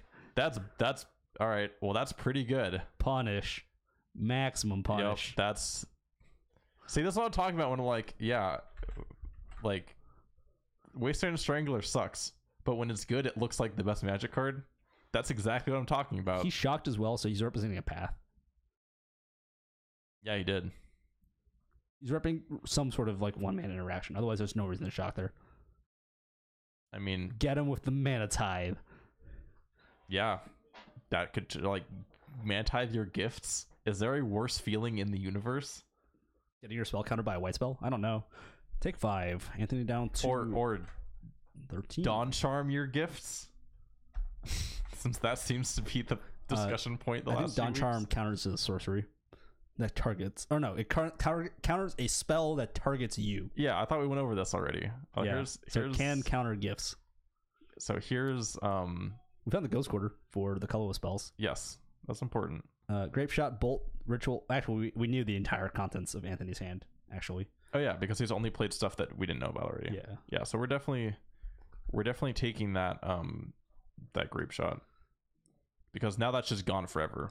Yep. And Anthony has to Ritual find drawn for Anthony, so he's still super far behind. You might need to just fire off some bolts to stem the bleeding. How many Grape Shots did these decks run? 2. Okay, because I feel like I may have seen one in the pile of cards he boarded out. If he side one out, then Anthony's in a lot of trouble. Yeah. I was trying to feel like, is that a thing that they would do if they're bringing in a bunch of goblins? Which I don't think matter anymore. I mean, they Goblins matter are a still little bit. goblins are still good here. The issue is Anthony can only get 12 goblins. Yeah. Like if you drew it now. Yeah. Anthony at 4. Because you would have Bolt, Ritual, Goblins. Oh, you're dead. Oh. Yeah, you have to. Oh. You have to. 'Cause Oh. if that resolves, you're dead. Oh, that feels terrible. Draw the Ritual. That's no good. The garbage. Lethal on board. And Wagner's had the cage out this entire time. Yeah. Man. Oh. Why can I never have a match against Storm this easy? Sure, Brawl. Don't think it matters anymore. Tidal Scholar. You do not abrade with that trigger on the stack. Or, wait. Wait, what's... He might be abrading with the Displacer activation on the stack. Please tell me he's doing that and not the other thing. Because he has an abrade. Okay. He takes Baral and you die. Yeah, give me that thing. It is a non-land spell. And you are dead. Yep, packs it up. Wagner with a pretty easy 2-0. Yeah. And like the cage literally didn't matter. It didn't... I mean, it was there in case it did matter, but it didn't. I think in Anthony's case, like, he kept a hand that had a lot of interaction because he kept the double bolt hand. Oh, let's come balls too. Jesus. And Wagner had a hand that kind of made that really awkward. And there was a turn where Anthony, if he didn't play the Electromancer, would not have gotten so blown out. But I don't think not getting blown out there even matters. I don't think Anthony was drawing to anything relevant, regardless. Yeah. Main deck Relic.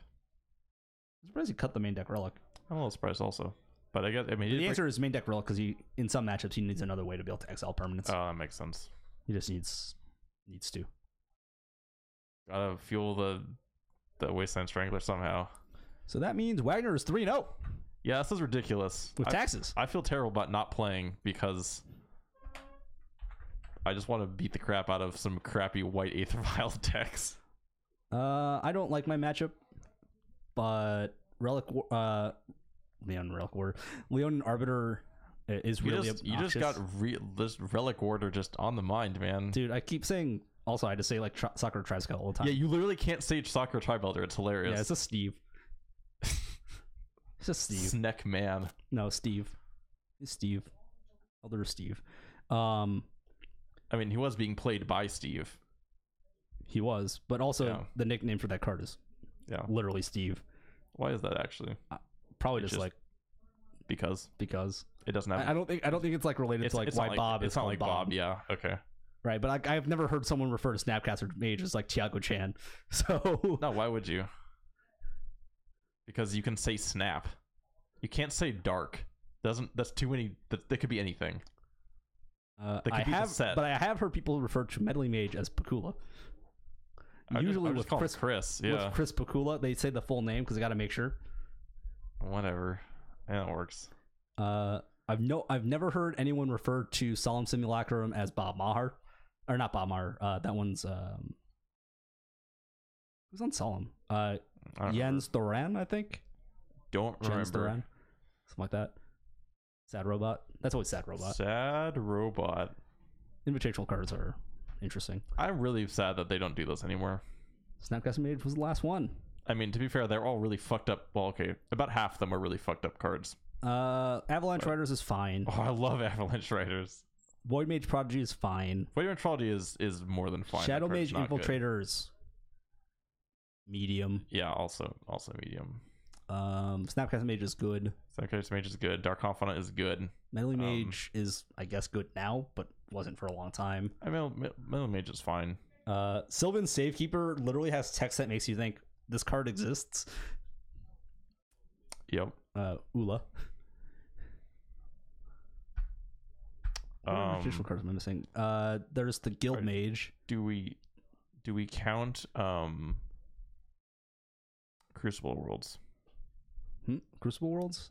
Because it's okay. It's not an invitational card, but it's a community created card. Sure, but so is Waste Not. That's true. Waste Not's a cool card. It just doesn't Sucks. do anything. Yeah. I'm gonna go see if we have a backup real fast. Waste Not sucks. That card is not good. Unfortunately.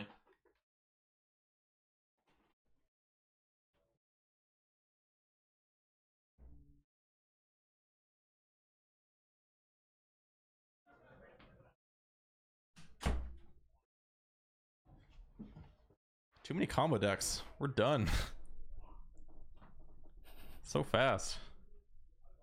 I mean, the other one was like Elves versus Green White Company, which could have gone either way. I don't actually know how that one went.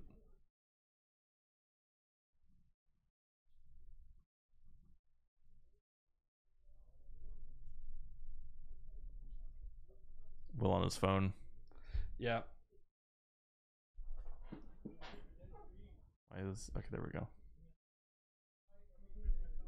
But he's not playing Hearthstone, so we're moving up in the world. Why do they talk about Riptide Lab?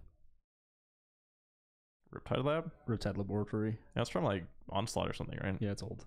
Yeah. It bounces wizards. Yeah, definitely from Onslaught. That's because it's cool as hell. Because of wizards. Okay. How good does Slivers need to be?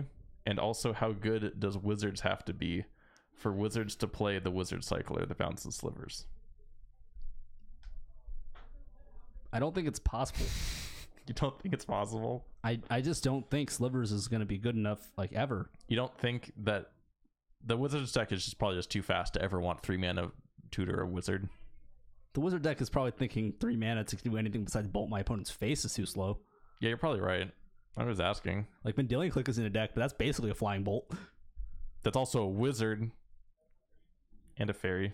And disrupt your opponent's hand a little bit. Maybe. Sometimes your own hand. Probably, yeah, disrupts your hand a little bit. Sometimes you just target yourself. Remember that card was like $80? Yeah, and then it got reprinted twice. Yeah. Now it's like 20 still. Yep. Because reasons. You know what other fairy is like $20 but isn't as good? What? Glendalendra Archmage. Is that a fairy? Yeah. It's from Glendalendra and it's a mage. Of course it's a fairy. See, it's hard to tell because there's no frame of reference on the size of the creature because it's so close up. Let's go look it up right now. Just Glendalendra Archmage. You'll see it's a fairy. She's in like a black like fairy It has suit. wings. Yeah. Yeah, this thing's clearly a fairy. Anyway, this is exactly as expensive as Vendilion Click. Do you know how many copies of this card I've seen in the deck? Like the most number of in a single deck? 1. I have never seen more than 1 copy of this card in any deck. I was gonna. Well, Okay, because Commander, right? No, it's sometimes it's picked up as like a random one of bullet for certain legacy decks. Nick Fit usually, not a great deck. Of course, Nick Fit. But there are actually some decks that literally can't beat this card.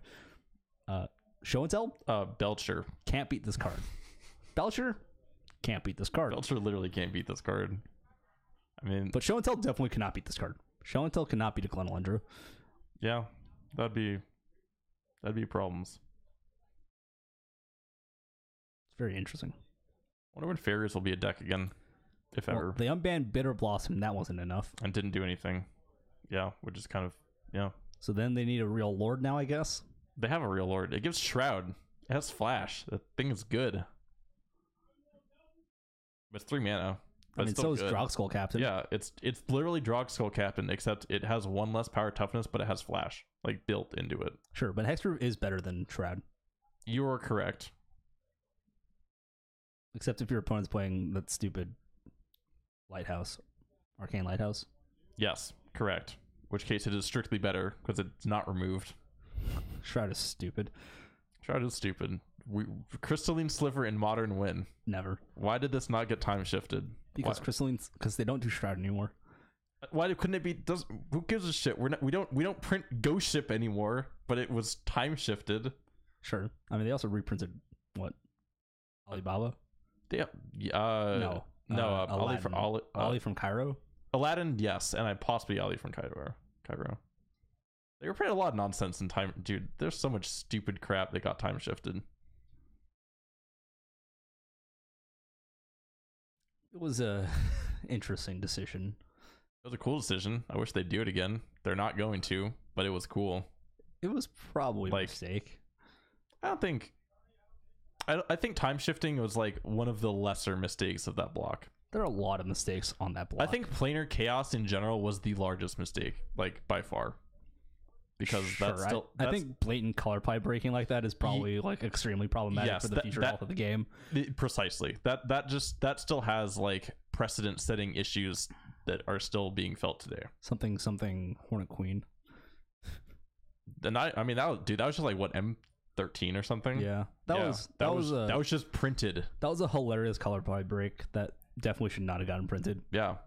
Why does the it should have been green black at the very least. If it had a black mana pip in there, this card's fine, which is crazy, but it's true. That's how it is. Yeah, I don't know. They did stuff like, I don't know. I mean, there were like a lot of there was like some color shifted stuff that was like totally fine. It's just that there was some stuff that was not good. Something Mana Tithe, something Damnation. Damnation's fine because Damnation's still in like black color pie today. They just don't do it as often because usually black just gets like the black more doesn't usually get unconditional. Black doesn't usually get unconditional board wipes. Yeah, but they usually now. I mean, they more often get like the more expensive, like kill all your opponent stuff. They have condition sweepers, but they don't. Black is out of color pie for an unconditional sweeper. It's not technically true. They just don't usually get them. So like Languish is a conditional sweeper. Yeah. Consume the Meek is a conditional sweeper, which is actually a very good card. Yeah, that is a good card. But like black historically and will not in the future get unconditional sweepers. Like destroy all creatures is not a thing that black gets to do. I mean, they can absolutely do that. Because they can destroy all creatures your opponents control. Sure, but that's not an unconditional sweeper, right? Like that is an important distinction. That's a subset of no, but that's actually a very important distinction, right? Because when white does a board affecting effect, unless it's a specifically a tax effect, which is occasionally one-sided, white effects tend to be symmetrical. But black can you see the reason this is within black color play is because black can sacrifice creatures to kill creatures, right? Sure. So and that's within color play for the reason, right, that you are sacrificing something to do something. Yeah. Right. The thing about the unconditional two-sided sweepers is that technically you don't have to sacrifice anything, right? That's part of it. But also it's not in black color play to reset the board like that. You're wrong, but that's fine. The important thing is that there were worse decisions that were made. But black does not get unconditional sweepers. Like, You're wrong, but ever. whatever. I don't think there's It's actually, fine. besides Damnation, a single black card that says destroy all creatures, period. The point is that doesn't matter. That's not like destroy all humans. When There are several Yeah, I was about to say black that. cards that say destroy all humans. I think and there's at destroy least all one. creatures of a certain type. But again, like unconditional sweepers are not in Black's color pie.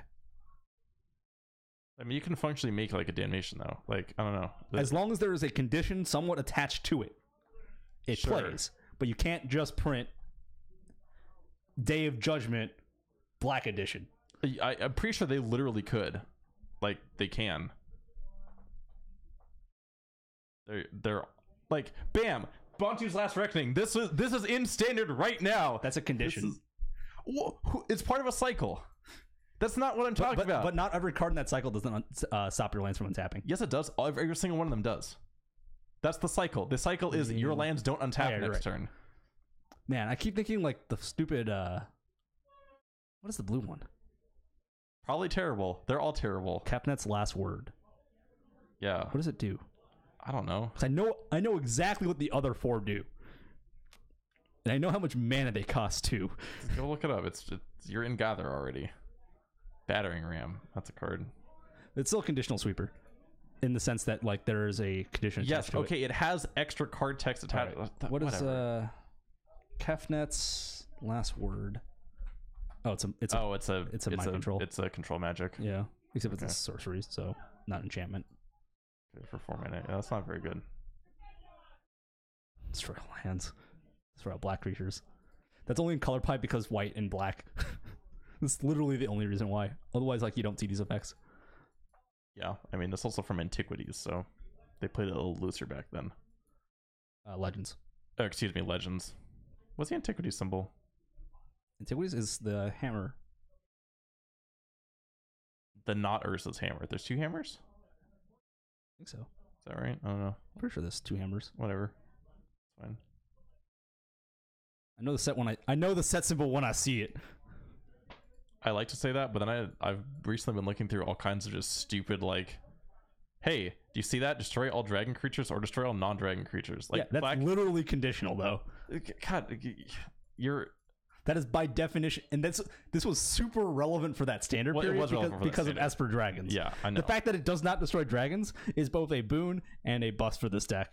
Hey, look at that. Deadly Tempest. Destroy all creatures. Each player loses life equal to the number of creatures they Yeah, control. that's a destroyed this cost way. attached That's to just destroy another all effect on creatures. the card, Will.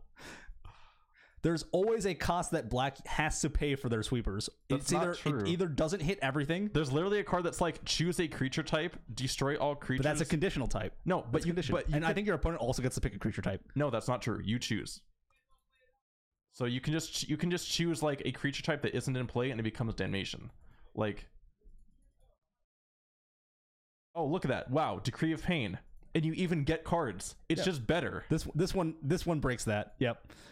Except it has a cycle. Black, like this was printed before damnation. Like, It was Scourge. yeah, like black can just get these effects. Will. Ugh, I'm over this. I'm gonna go find somebody to put on the damn camera. I don't think they're already going on the camera. Are they? Yeah, people are already moving. Devastation's great. Are they? One sec. Are you?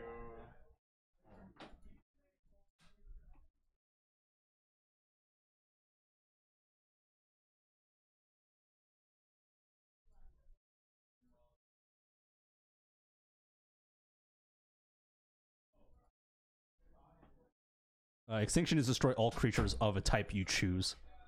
Oh, there's a different one. I mean, there's a different one.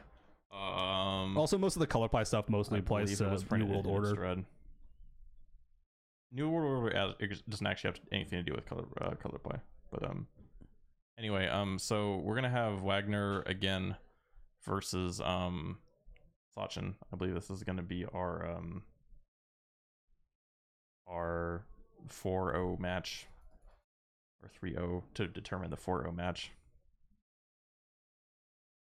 There's this one, which is white. First merge, oh yeah. Garrick's Wake. Yeah. This. To destroy everything you don't control. Yep. Oh, yeah. Kindred Dominance. Yeah, that's what I was talking about. That's from an EDH set. Still color play. Oh, that's interesting. I thought that was. It's an EDH card. This is printed in Commander. It's fine. What commander was it printed in? It still follows color play. It was printed in the. Well, I mean, it follows color play because it is technically a conditional sweeper. Oh my god. So I mean, Will, the can't be regenerated rider is a condition. I don't know if that counts as a condition. None of these count as conditions. That's the point. The point is this that is a condition though, because like it's actually relevant if your opponent's playing creature types that you share. It's the same thing with like Crux of Fate. Yeah, whatever. Anyway, the point is that you can choose something that doesn't matter. Sure, but if you're paying 7 mana for your sweeper, you're trying to do it without killing your own dudes. Otherwise, you would just play Damnation. No, well, the point is you play both because or it's like commander. Nev Disc. Yeah, Nev Disc is a good card. There's another one. That's from Phyrexia. Life's Finale. It's not a condition. That's just another effect. Why would you put creatures into your opponent's graveyard?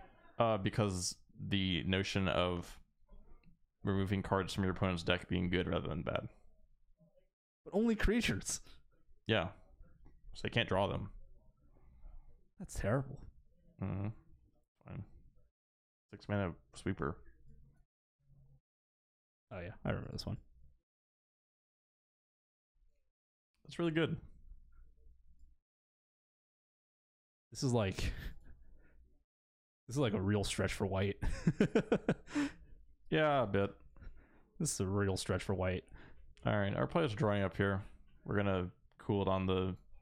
That's super black. Yeah, it's very black. We're gonna cool it on the color pie looking. This is actually the second effect that does this.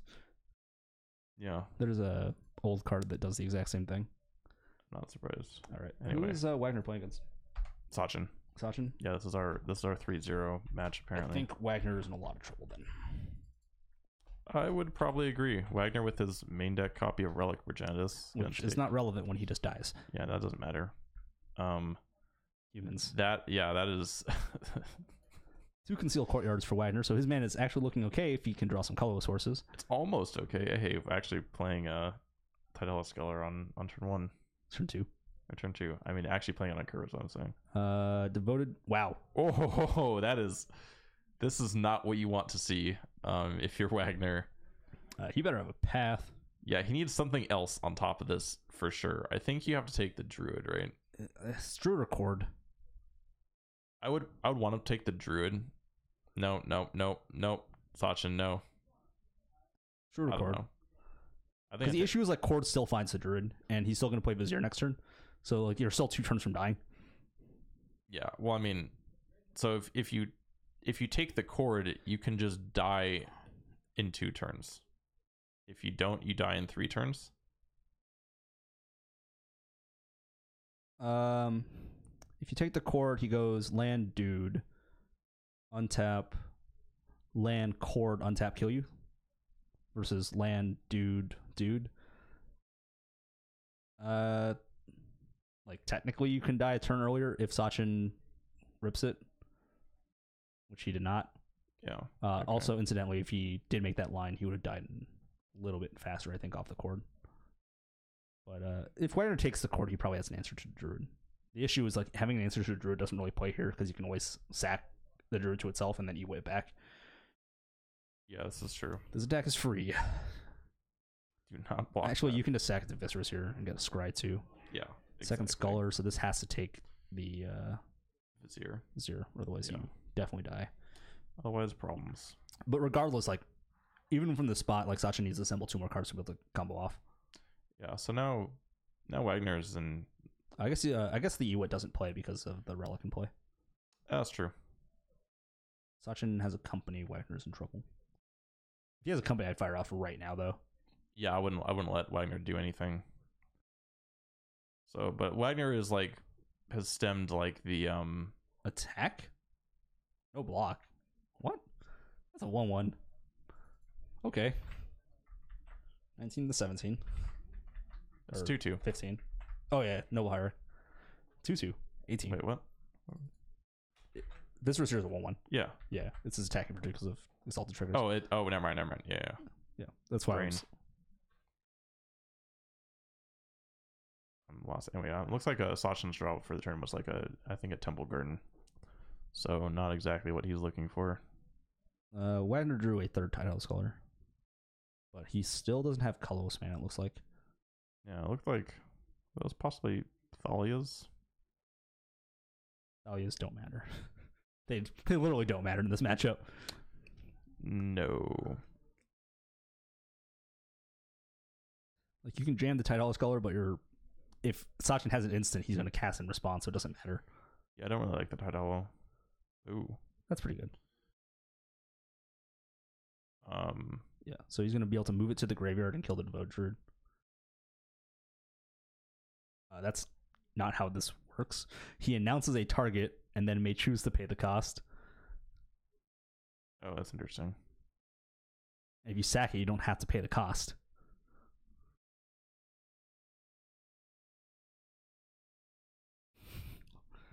The wording on Wasteland Strangler is very particular. That's interesting. And does very strange things. I wasn't aware of that, actually.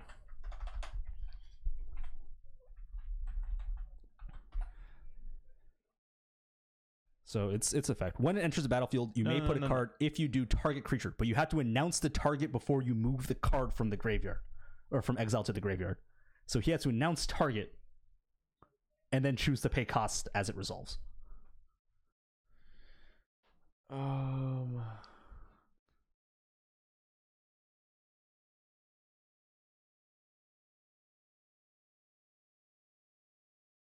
Whatever. Okay, sure, I'll believe you. Because you're putting an ability on the stack. It's all one ability, so you have to. Okay. Right, like, what if it's like ETB, you may pay 1 if you do deal 2 damage to target creature, right? That's functionally what Wasteland Strangler is trying to do. Yeah, it's the exact same wording. Okay. Right, like, you put this ability on a stack, you may choose to pay cost. Okay. I like E-Witting back the Devoted Druid this turn because he can't stop you. Yeah. And then if he does that, then Wagner will then probably eat the Devoted Druid with the third Tide Hollow. No, he has a land. He can just replay the Devoted Druid. Oh, you're right, yeah. So I'm just playing Eternal. Oh, he's passing. So he must have drawn Company. Or Chord or something. If it's Chord, I don't understand the shock. Because what is he courting for on 3 that matters? I don't know. Still no colorless mana for Wagner. Like, you could get Kitchen Finks, but Kitchen Finks is kind of medium here. Because this version of that can actually beat Infinite Life. Yeah, it actually does have a way to mill you out. Yeah. Rarely, but it can mill you out using Displacer plus Thought Nuts here. Yeah. I mean, that's a way. I think you play it. Just an attack for 3. Yep, getting on in there. Sachin takes it. Should go to 10, right? Life total off screen. The other one. I mean, so now this. If Sachin doesn't have a Chord or a Company in his hand, like, I don't understand. It is a Chord, but. It is a Chord. So, I guess for 3. Like, I still. Yeah, and I'm just going to eat that one. Like, what are you courting for that you want to pay 3 mana for?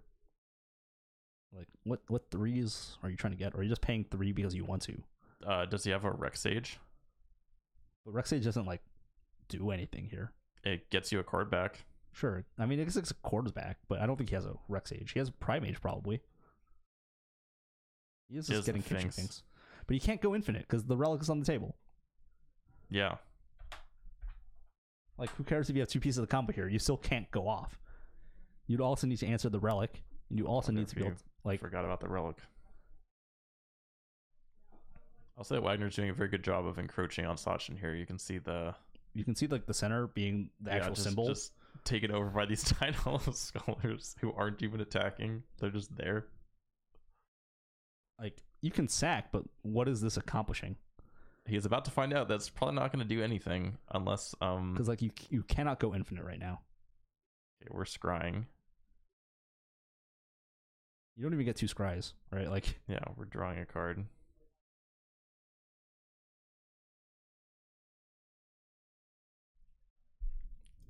Three mana. 3 mana. Second Kitchen Finks. Eternal Witness. Well, that's Eternal Witness. Well, I don't think that's doing anything. I mean, you get the cord. Sachin's Hellbent, right? So like, I think you just activate do you Relic. pop it? Yeah, I think you just pop the Relic. Yeah. So like now you can go off, but Wagner has you an have to be opportunity able to draw something to let you go off. Yeah. He's out 2 chords. He still has 4 companies and 3 copies of Vizier in his deck. So he's looking at 5 real outs plus 4 potential outs.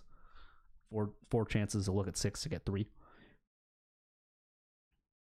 Which is like hitting 35-40% of the time. So it's like 9 outs basically. Except actually, if Wagner plays Thalia, he can't cast Company. Oh, brutal. Flicker Wisp. That's going to kill the Viscerous here. And that, I believe, is a 1-up for Sachin. I don't know why he's processing a card from Sachin's actual graveyard as opposed to something underneath a Tidehall Scholar. Probably because, well, yeah, I would probably put the Eternal Witness under, because I understand everything else being something that he's afraid of if like Sachin like rips a path, if that's in his deck. Well, I mean, Sachin does play 4 copies of Witness, right? Yeah, exactly. So that's what I'm saying, is that everything else I'm worried about if I'm worried about it getting bought back by the Witness. Also, again, this is not how Wasteland Strangler works, and I'll need to talk to some people after this. Yes. You don't process and then announce target. You announce target, and you choose to process as part of resolution.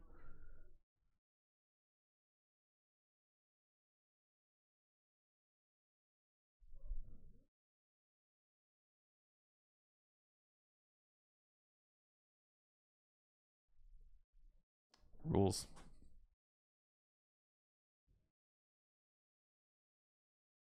So let's see here. Sachin passing. Either he's trying to represent a company, or he's trying to bluff something. Or he has hand. garbage. Yeah. I don't think this is a situation where you can afford to bluff. But regardless, you're not attacking with any of your other creatures because they just trade with this thing. So yeah, you're not making that attack. Wasteland Strangler got in Western? No, it did no, not. It did not. Down to 9.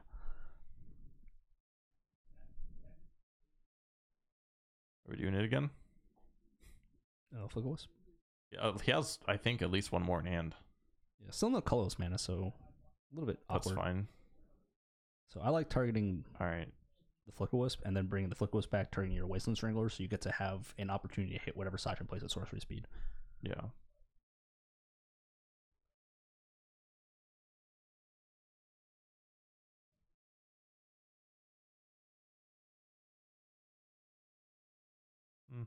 Yeah.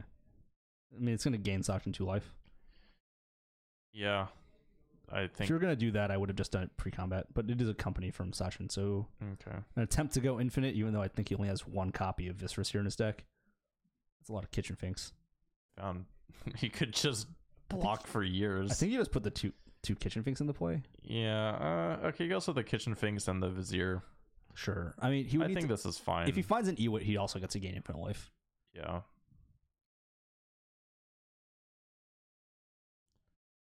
Okay, that. Yeah. 2 copies of Ewit probably left in the deck. Maybe 1. 2 mana to Voted Druid? That's actually a pretty good one here. The issue is you're taking 6 in the air next turn. Yeah. So you're on a 2-turn clock. Or no, sorry, he just gained 4 life. So he's on a slightly better than 2-turn clock at the moment. Aether Vial drawn for Wagner. Yeah, I think Wagner has a 3rd Flicker Wisp. Well, definitely getting in for 6. Down to 7 is the Sachin. Yeah, which means that he can get rid of, like, I don't know, do you get rid of the Dustwatch? Wait, is he at 2? I'm seeing a number between 1 and 3. Did I miss? Did he miss life gain triggers? Okay. What is that? That's a Mirror Crusader. Oh. That's the book media promo. Yeah. I can see the what's it called? Fetch. No, definitely.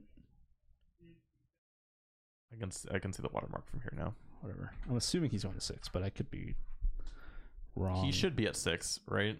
Yeah, I don't think I've missed any points of life. Sachin has, if he plays the second Viscerous here, he has 4 looks at it. Yeah. No, 3 looks. Might be. And you dead. You are dead on board. Yep. All right. I'm going to go to game 2. So Wagner, I believe, had some mind sensors in the sideboard, or at least some copies in the sideboard. Those are definitely coming in. Yes. This deck searches a lot. It has a lot of mana, but it searches a lot. Well, yeah, and I mean, if as long as Chord's on the battlefield, like, or as long as Mind sensor. Mind Sensor's on the battlefield, Chord sucks. Companies, Except when they hit it off of their court anyways. I mean, yeah, then you just give it to him. You're like, yeah, whatever, fine. Got me. Yeah, you got it. But I mean, All right. Combo, no Session. good. Sin Collector, no good. Yeah. Stony Silence, no good. Kataki, no good. Voice of Resurgence, why is that in the sideboard? I don't. Tocatl Honor Guard, that's a good one. Anafenza, no good. Damping Sphere, garbage. Path, yes, Yes, yeah, all the paths. which Okay, is 2 copies. I think that last bit was just stack removal. I think there was. Well, I actually, think is that just 2 it was cards? only 2 paths. Oh, okay. I thought there was 3 cards in that pile. And maybe like a Fiend Hunter or something. Or like Yeah. something along those Oh, lines. I would believe that there's a Fiend Hunter in the 75. Not necessarily Fiend Hunter, probably the Dwarf. Whatever, one of those equivalent effects. Yeah. Feed Hunter-esque. What do you think we're looking at for Wagner? We've had a decent look at a lot of his sideboard stuff. More removal. Any card that says Yeah. kill a creature, it comes in. Any card that says you cannot search, it comes Yeah, in. if And that's basically all if he he can has- bank on. Pushes or some lances or something like Yeah. that. Sunlance is awkward, but you'll still bring Well, it in. yeah. Do you think this? Sunlance can't kill Kitchen Finks or Vizier of Yeah. Remedies. Would you? And a sorcery. Yeah. Would you play? So if you're playing some other removal spell from these 3 quote unquote colors, do you think it's like Twisted Image or not Twisted Image? Spatial Contortion. Could be Spatial Contortion or the other colorless one. Which I'm forgetting. Eldrazi Charm. Oh, yeah, that one. Warping Whale. Yeah. Warping Whale's Warping Whale actually exiles almost every creature that matters. from Warping Sachin's Whale's deck. actually quite good in this matchup, especially because it exiles. Fatal Push, Rest in Peace makes sense. Cage makes sense. Yeah. Oh yeah, Cage very good. Definitely the Mind Sensor. Yep. All Yeah, right, cool. yep. Yeah, that's all checks out. Yeah, that all All makes right. sense. Yep. The Rest in Pieces Thank you, Wagner. are medium because if you're playing them on turn 2, you have to hope that Sachin didn't do anything turn 2 because otherwise you die. Yeah. But they're still good. They still get the job done. They stop one half of the combo and it shuts off the Eternal Witnesses. Sachin's also bringing in any disenchant effects if he has them in the board. So I forget the wording on rest in peace. So if you have Rest in Peace out and you process something, does it process it just back into exile? Yep. That's hilarious. Yep. Because It's from anywhere, right? Because we're graveyard from anywhere. What process cares about is just that a card was attempted to move from exile. Yeah. I assumed it still worked. And then because it's being moved to graveyard, the replacement effect from Rest in Peace kicks in and then says, nah, that's so funny. back in exile you go. That's actually hilarious. Because processing doesn't actually care that the card touched the graveyard, Correct. as opposed to like Helm of Obedience. Yeah, it doesn't say if that card enters their graveyard, do this. It just says if you put it. Yeah. I think the wording on Helm is very strange. Yes, you're right. Besides the fact that it's like a full paragraph of text. Holy shit. Yeah, so what it checks specifically is not put the top X cards of their library into the graveyard. It's mill until X cards have been put into the graveyard. Yes, which is different. Which is you will never get there. So Because X is 1 and no cards are touching the graveyard. This used to be sideboard tech for lands because their opponent would play a Rest in Peace and then you would play Helm and kill them. yes, I've seen that happen on camera before. It feels bad, It's man. hilarious. Because a lot of the decks playing Rest in Peace are not playing counter magic. Yeah, Because they're usually death and playing taxes. white, and yeah, Well, if they're playing white and they're not playing blue, they're playing Death and Taxes. And if they're playing blue, they're usually playing Snapcaster Mage, which means they're usually playing Surgical Extraction instead. yes, Or Cage. Because Cage costs 1 mana. yep. Walking Ballista in the opening hand for Sachin. So it Eternal looks Witness. like Ewit, Voice. Walking Ballista, Voice, Dustwatch Recruiter? Dustwatch. No, that's not a Dustwatch. Yeah, Recruiter. it was the checklist card. Was it? Yeah. Regardless, there was no mana, dude. Anyway, a little bit too heavy on stuff. Not enough ability to cast stuff. Wagner also mulling. I didn't see what was in his hand. No. But probably some combination of lands that didn't make the right color of mana, and not an Ether Vial, is my guess. Yeah. That's usually the hands you mull, which happen a lot. Even hands with Vial, you'll mull a lot just because you still need Because to you cast have spells. 2 more vials, or you have 5 lands and a vial. In this matchup, keeping like 1 land Vial hands is also kind of risky because if they have turn 1 mana, dude, you could theoretically lose your Vial on turn 2 and lose. Yeah, that'd be bad. Sometimes the risk you gotta take, but it depends how deep in the mulligan you are.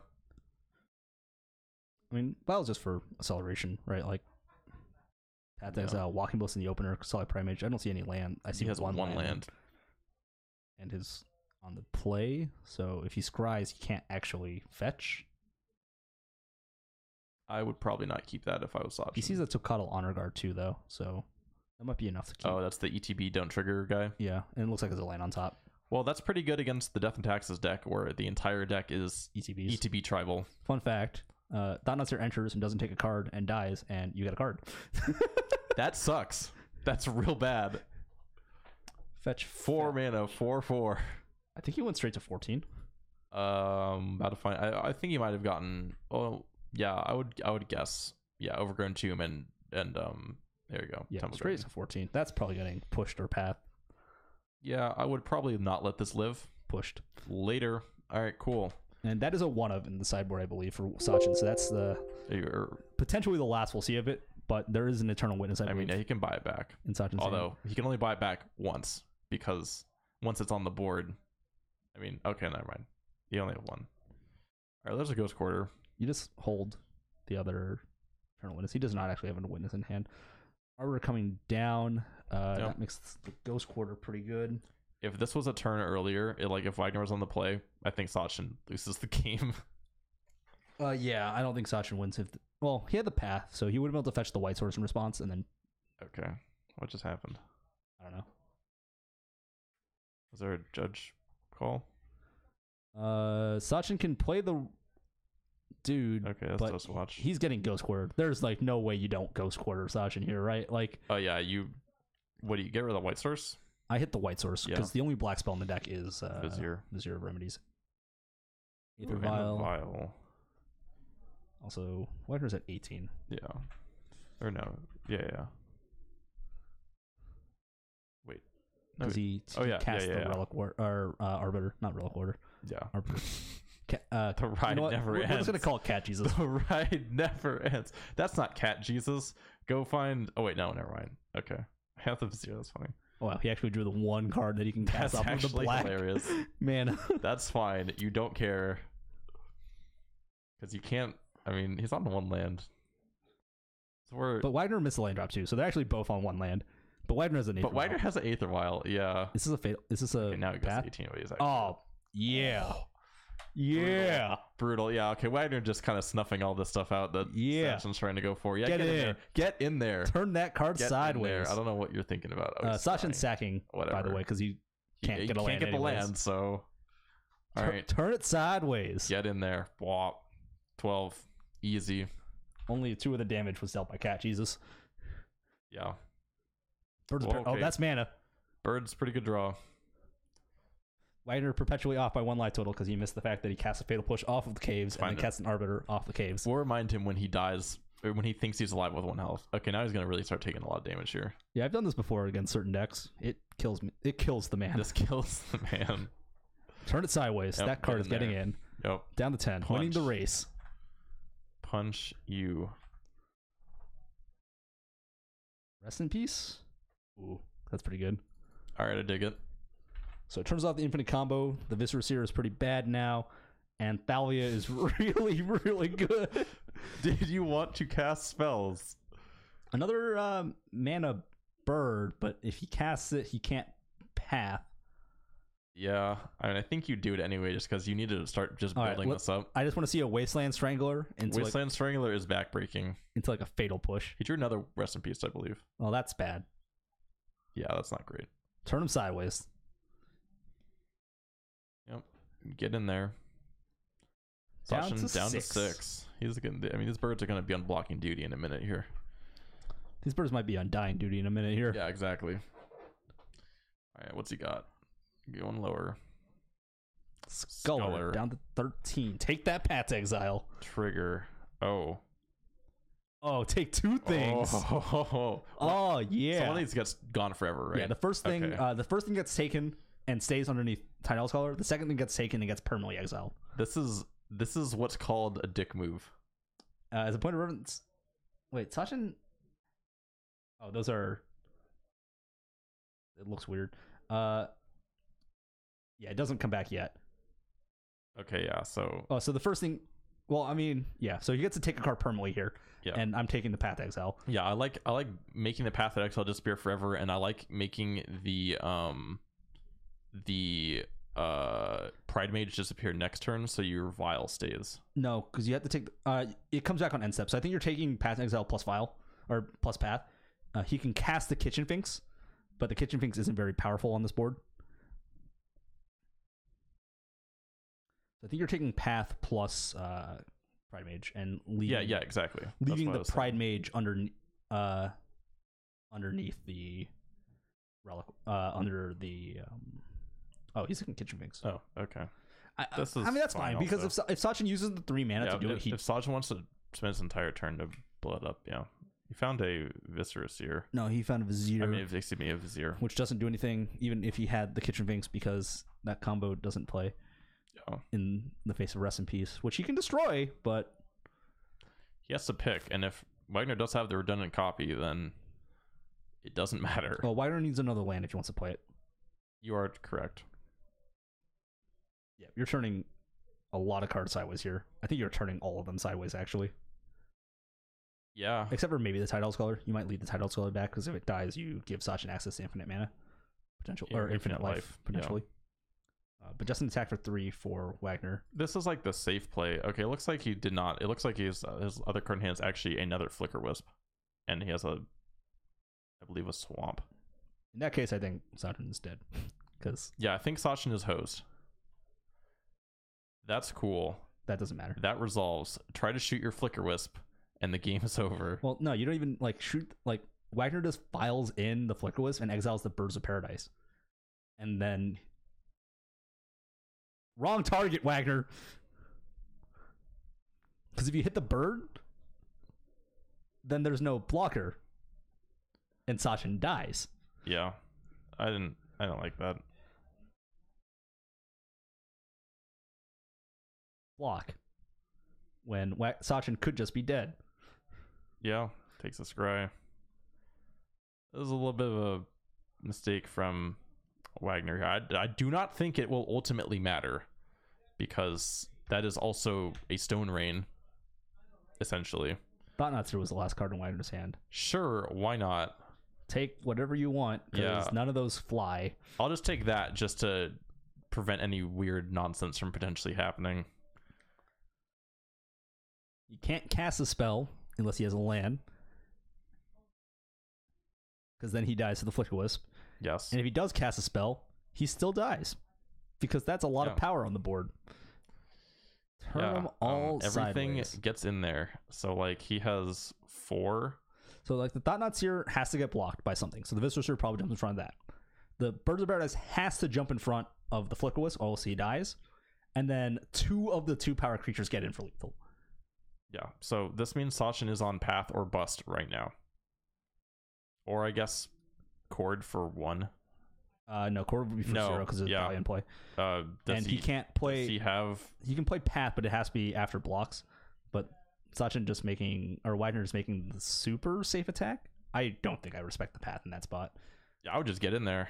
I mean, if he has the path, whatever. Everything he has still dies, and he's on 1 land. He's on 1 land, and you still have a Thalia. He can't kill the Thalia unless he passes it. To be fair, I also think Sachin continues to be completely hosed. So finds a land, and you are dead. That is an Eternal Witness in hand. I would not have respected the path, not 1 bit in that spot, but does not matter, because there's actually one thing that company decks are very bad at, unless you're playing Bant Company, and that's Flyers. Does not block Flyers well. Yep. Bant Company blocks Flyers okay. Spirit Company blocks flyers all day, because they only have flyers. That's not true. They almost only have flyers. They sometimes have Thalias and Geists, and also Phantasmal Image doesn't inherently fly. Phantasmal Image usually flies, but not always. Mutavault does not fly. Mutavault also does not fly. That's true. But that's only played in the blue-white but version. the Bant version does not usually play it. Because the Bant version is playing Moorland Haunt and Gavany Township. If you're cool, then you will play a Rox War Monk, which does not fly. Rox War Monk is bad. We've gone over this before, so we're not gonna go over this again. But it destroys a burn, and no, we're not getting into burn sideboard for like the 5th week in a row. Just play Cop Red. Anyway, Wagner takes it 2-0 over Sachin. This is probably in general, Sachin's pretty favored in this matchup. I think for Sachin, he got stuck on one land, and the path plus Ghost Quarter was really backbreaking for Sachin. Yes. And I think he left himself an opportunity where he could have just pathed the Leon Arbor and passed the turn, and not left himself in a position where he gets blown out like that. Or even just like main phase path so that you don't get Ghost Quarter in response. Yeah. I think Sachin playing out the Duskwatch Recruiter on turn 2 was a little bit too aggressive. Or not the Duskwatch Recruiter on turn 2. The Recruiter on turn 3 was too aggressive.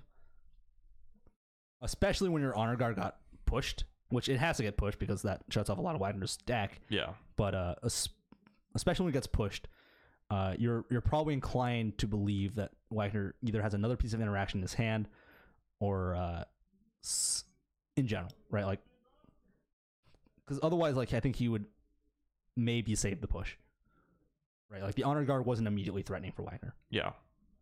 Given his hand. So. Yeah, it's a stony silence. Yeah. Doesn't really Spirit matter. Labyrinth, that does nothing. Why are the voices even in the sideboard? That makes no sense. I don't know. Run out of space for 2 drops, I guess. No, but like, why not play more impactful cards in your sideboard? That's a good question.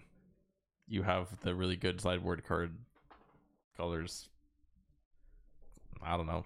But yeah, so Wagner gets to be 4-0 in theory. He might have split, so he might not be 4-0 in practice.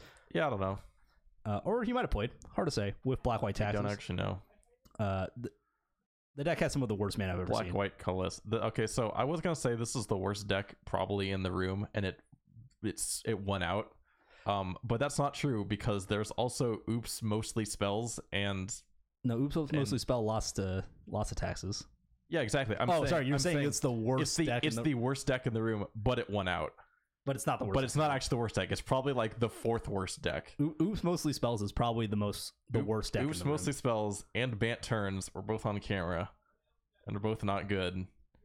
They're both probably worse than this deck, on average. I would agree. And I don't know, but I mean, so Wagner's deck did do the thing where you draw like the important parts of the deck, and they're really good. We saw him over the course of all this draw quite a bit of Leonin not Relic Warders. Yeah, Cat Jesus. With Ghost Quarters and or Paths, and also a lot of Wasteland Strangler and Flicker Wisp. And I think those are like the winning cards. Oh, also Wasteland Strangler plus Scholar. Yes. Yeah. So like Wagner did end up drawing a lot of the kind of 2-card combos in his deck that make taxes function. Yeah. And he also didn't find himself in a position often where he didn't have a color. Yeah, and I mean in the match, I mean, I think he was in one of those games didn't have any colorless mana for most of the game, and it did not matter. Yeah, he didn't end up drawing Thought-Knot Seers and stuff in that particular case. Yeah. Or like even Displacer would not have been good on that board state because he just didn't have the colorless mana to make it more than a 3/3. Yeah, we didn't really see a whole lot of like Displacer going off. Yeah, no shenanigans. But that was like really the only part of this deck I think that we really missed out on. Yeah. I mean, for the most part, Wagner was drawing pretty well. Oh, Wagner took it 2-0. Looking pretty convincing. For the most part, I think he's unfavored in the matchup. I think Company's very good against these Taxes style decks. I think I give the Taxes deck a little more credit just because I think this is the style of deck where their effects line up kind of well. I mean, Thalia lines up poorly in general. Thalia not great, but I think the like the anti-search effects are very good. Sure. I mean, they're good against core, but they're poor against company. They're medium against company. And to an extent, the other issue is that taxes, even the black-white variant, is pretty strapped for early interaction. They only have about like 6 ways to kill a creature before turn 3. Yeah. So there's a lot of situations where you just like play out the hands and you die. I mean, that's just every white deck I've ever played against, where it's like, how many copies of Path of Exile do you run? 4. How many did you draw against my creature deck? 2. Yeah, that's how it works. That's how this happens. Yeah, but I mean, like in general, like you run into a situation where you're playing these white decks and you like Path of Exile is probably the best removal spell in Modern, just like full stop. For a month. 1 mana is still a lot better than 2. I know. Well, if we have, we probably have some time to talk about some of those. I mean, okay, so preview cards. So this is Assassin's Trophy, right? Like the card is very, very good. That card's very good. It's going to be less good in Modern than it will be in Legacy, by a lot. I partially disagree with that, just because I feel like you have more reason to play Abrupt Decay in Legacy still than you would in Modern. Yes and no. One of the biggest issues for bug decks in Legacy. Yeah, they can't kill like Tasigur. No, they can't kill a Merit Lage. Oh, right. Non-land. And bug decks also have issues interacting with lands in general. Yeah, that's they true. can play some wastelands and some loams to try to interact a little bit more, but in tandem with the fact that like beating a Merit Lage is difficult and they have no reach, so like if there's something indestructible in the way, they can't usually clear it. I mean, Edict exists, but it's only so good against an instant speed Merit Lage where they can also like fetch up a Dryad Arbor to blank you. Yeah. You have issues. So the thing about Assassin's Trophy in Modern and the risk is that much like Path is not a spell that you want to cast on turn 1, Assassin's Trophy is not really a spell that you want to cast very often on turn 2 or turn 3. Wait, isn't Merit Lage indestructible? Oh yeah. No, but you hit the land. You hit the Dark Depths with the trigger on the stack. Yes. Okay. Sure. The other thing is in Modern, people play basics. Yes. And in Legacy, people play like 2 basics. Yeah, so in Legacy, I think this card has a potential to be just, another sinkhole, that it's much more likely to be that or just be a 2-mana kill whatever with no downside. That's true. Like, it's going to be worse against specifically Miracles because it doesn't just freely destroy Counterbalance, but 2s are also like kind of hard to come by in the Miracles deck to the point where they literally started playing Accumulated Knowledge. Yeah. To the point where they think that's hilarious because if you play the Mirror, then like whoever plays Accumulated Knowledge first loses. Yeah. I mean, ever since the Wear Tear, like CMC on the stack, or CMC not on the stack rules change, that kind of messed with them. Well, Top got banned. Well, also that, but I mean, in Modern, I still don't understand how people play Miracles in Legacy anymore. That's just the most ridiculous thing in my they're basically just hoping back to basics gets there. How do people? How does that ever? I don't understand. If I wanted to play a crappy back to basics deck, I would just play Merfolk, and I would still lose like the same amount of percentage of decks. No, but you see, the rest of the Miracles deck is just better than Merfolk. That's not true. The only good card in Merfolk is True Name Nemesis. Yeah, and True Name Nemesis is better than probably half of that deck. But it's not better than Terminus. Well, specifically against Terminus, no, it's terrible against Terminus. But it's better than like all the crappy like fake not top cards that Miracles has to play now. It's just Portent. Yeah. Actually, I don't think they're playing. No, are they still playing Portent? I have no idea. All I know is that I saw Accumulated Knowledges in Miracles lists, so I think they're not playing Predict anymore. That's possible. Yeah. Okay. Yeah. The thing about a trophy is like it gets to hit lands, and that's actually like the most busted part is that it gets to hit lands. Yeah. I mean, that's more than like the fact that it can hit any permanent. It's the fact that it can hit lands. Lands are things that are traditionally hard to interact with in Modern, and it usually comes at severe negative costs to do so. Yeah, like putting Ghost Quarters in your deck. Yeah, and Ghost Quarters like strictly -1ing yourself. That Cat Jesus. That mana base. Yeah. The thing is like it puts you in an awkward spot where like Ghost Quarter is not a very good Magic card, except when it's like mandatory to make sure you don't lose. That's pretty decent. At some point, it probably turns into. But there are no good Loam decks in Modern. I still can't believe you don't play Hoken Loam. That just seems like a deck that you would play. No, because then I would have to buy Liliana of the Veils. When is that? You've bought more expensive cards for worse reasons. Yes. Like way worse reasons. No, I absolutely have. Like, I don't. The fact that the fact that you can cast the shapeshifter card from your deck because it's a knight. You're gonna be more specific because there's 2 of them and you play both. The removal spell. They're both removal spells. What's the other one do? Crib Swap and Nameless Inversion. I'm talking about Nameless Inversion. Nameless Inversion is +3/-3. Crib Swap is 3 mana exile to get a 1/1 changeling. That's yeah. Anyway, these are both awesome. You get to play them from your graveyard because they're conveniently knights. Hoken the Broken. I'm just amazed you don't own the deck because it just feels like just such a stupid deck that you would absolutely play. Yeah. Besides that, I mean, Trophy is good, but it's not like gonna break Black Green X, right? Like you're still playing a kind of derpy 2-mana removal spell. You're still gonna die to aggro. That's mostly true. I mean, so do you think Black Green X is now like more of a thing again because you don't auto lose to Tron? I think you still lose to Tron. I think you do lose Tron, but I don't think you auto lose to Tron is the thing. Well, like, let me put it this way, right? Think about all the games where you're on the play and you cast your 3 mana Fulminator Mage on turn 3. Yes. And you still lose that game. Yeah. That's basically a lot of what's going to happen similarly on the play for Black Green X decks. The only Black Green X deck that could post a favorable win rate against Tron, and it's not even favorable, was Black Green Rock. Because it also played 4 Field of Ruin and 4 Ghost Quarter. Oh, I played 8? Or like maybe 2 Ghost Quarter because it played Urbor. Oh, yeah. Oh, that sounds cool. Right. And like a bunch of forests. So the mana was good and you still got to cast all your spells. Ever tell you about the one time I was playing against a deck that had Urborg in it? And I don't remember what it actually was. It might have been, I don't think it was the Rock, but it was something. And I got somebody because I could regenerate my stuff because it tapped for black. Yeah. Yep. But that's like absolutely the deck I think benefits the most, because the problem was like if you wanted in Black Green Rock, if you wanted to remove any permanent, you had to play Maelstrom Pulse. Yeah. Maelstrom Pulse costs 3 mana. Yes. And that's a lot of mana. 3 mana is a lot of mana. I mean, if you're playing a Black Green X deck, previously you would automatically put between 1 and 2 copies of Maelstrom Pulse in and your that deck, limits your ability to answer anything. Totally, right? Because like you only have 2 catch-all answers in your deck.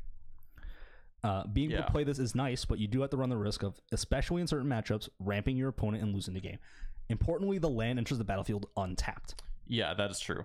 So if your opponent can do something with that mana, you lose on tempo. That's bad.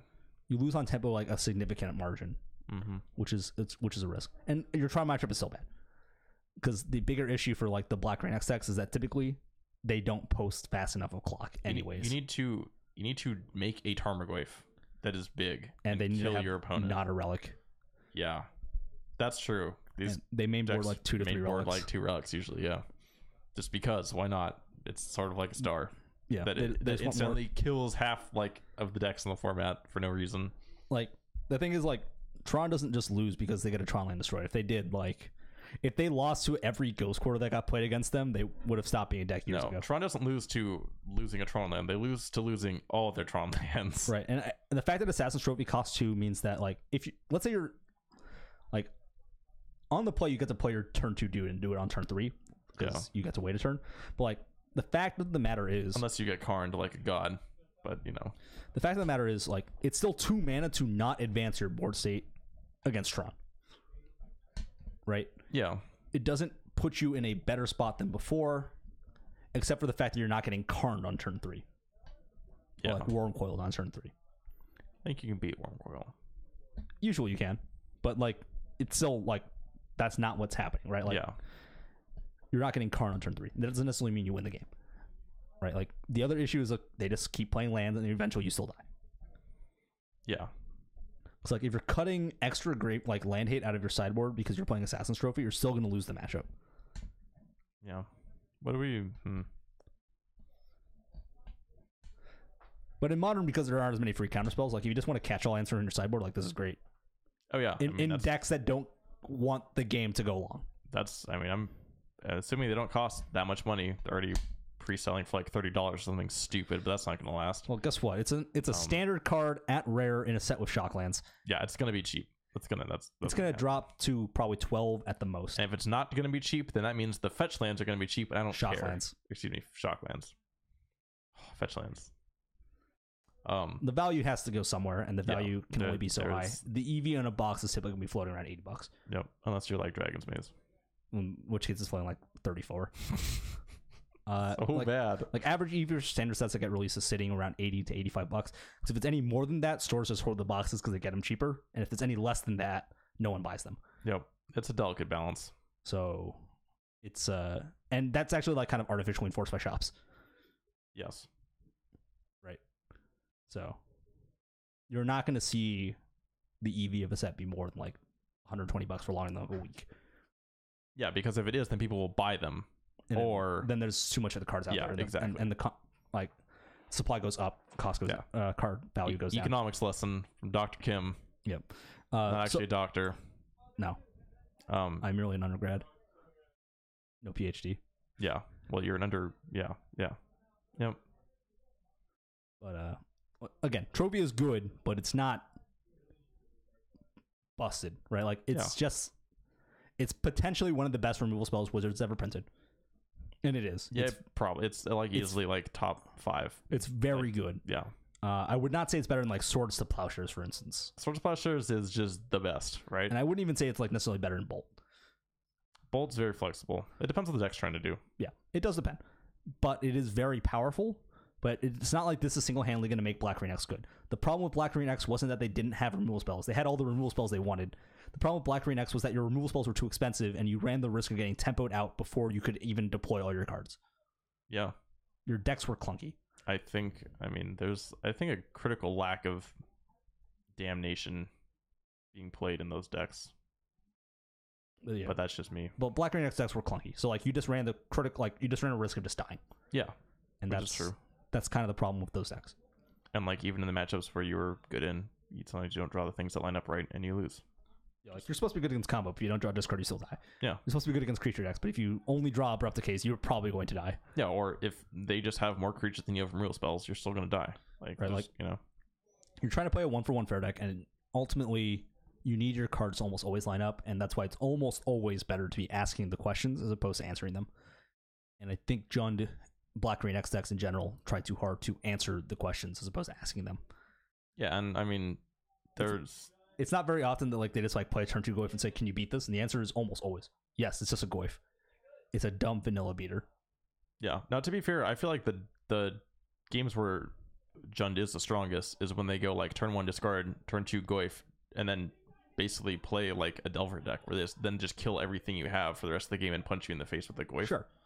And that happens, and those games do exist. Yeah. But at the same time, like just as likely as like turn 1 that, turn 2 Bob, that's also a good play. But that then doesn't kill you. It doesn't kill the opponent in some matchups. It doesn't matter. Yeah. Right. Like now you're drawing extra cards, but much like Goblin Guide drawing your opponent extra lands, it does not matter if they don't get to play all of them. This is true.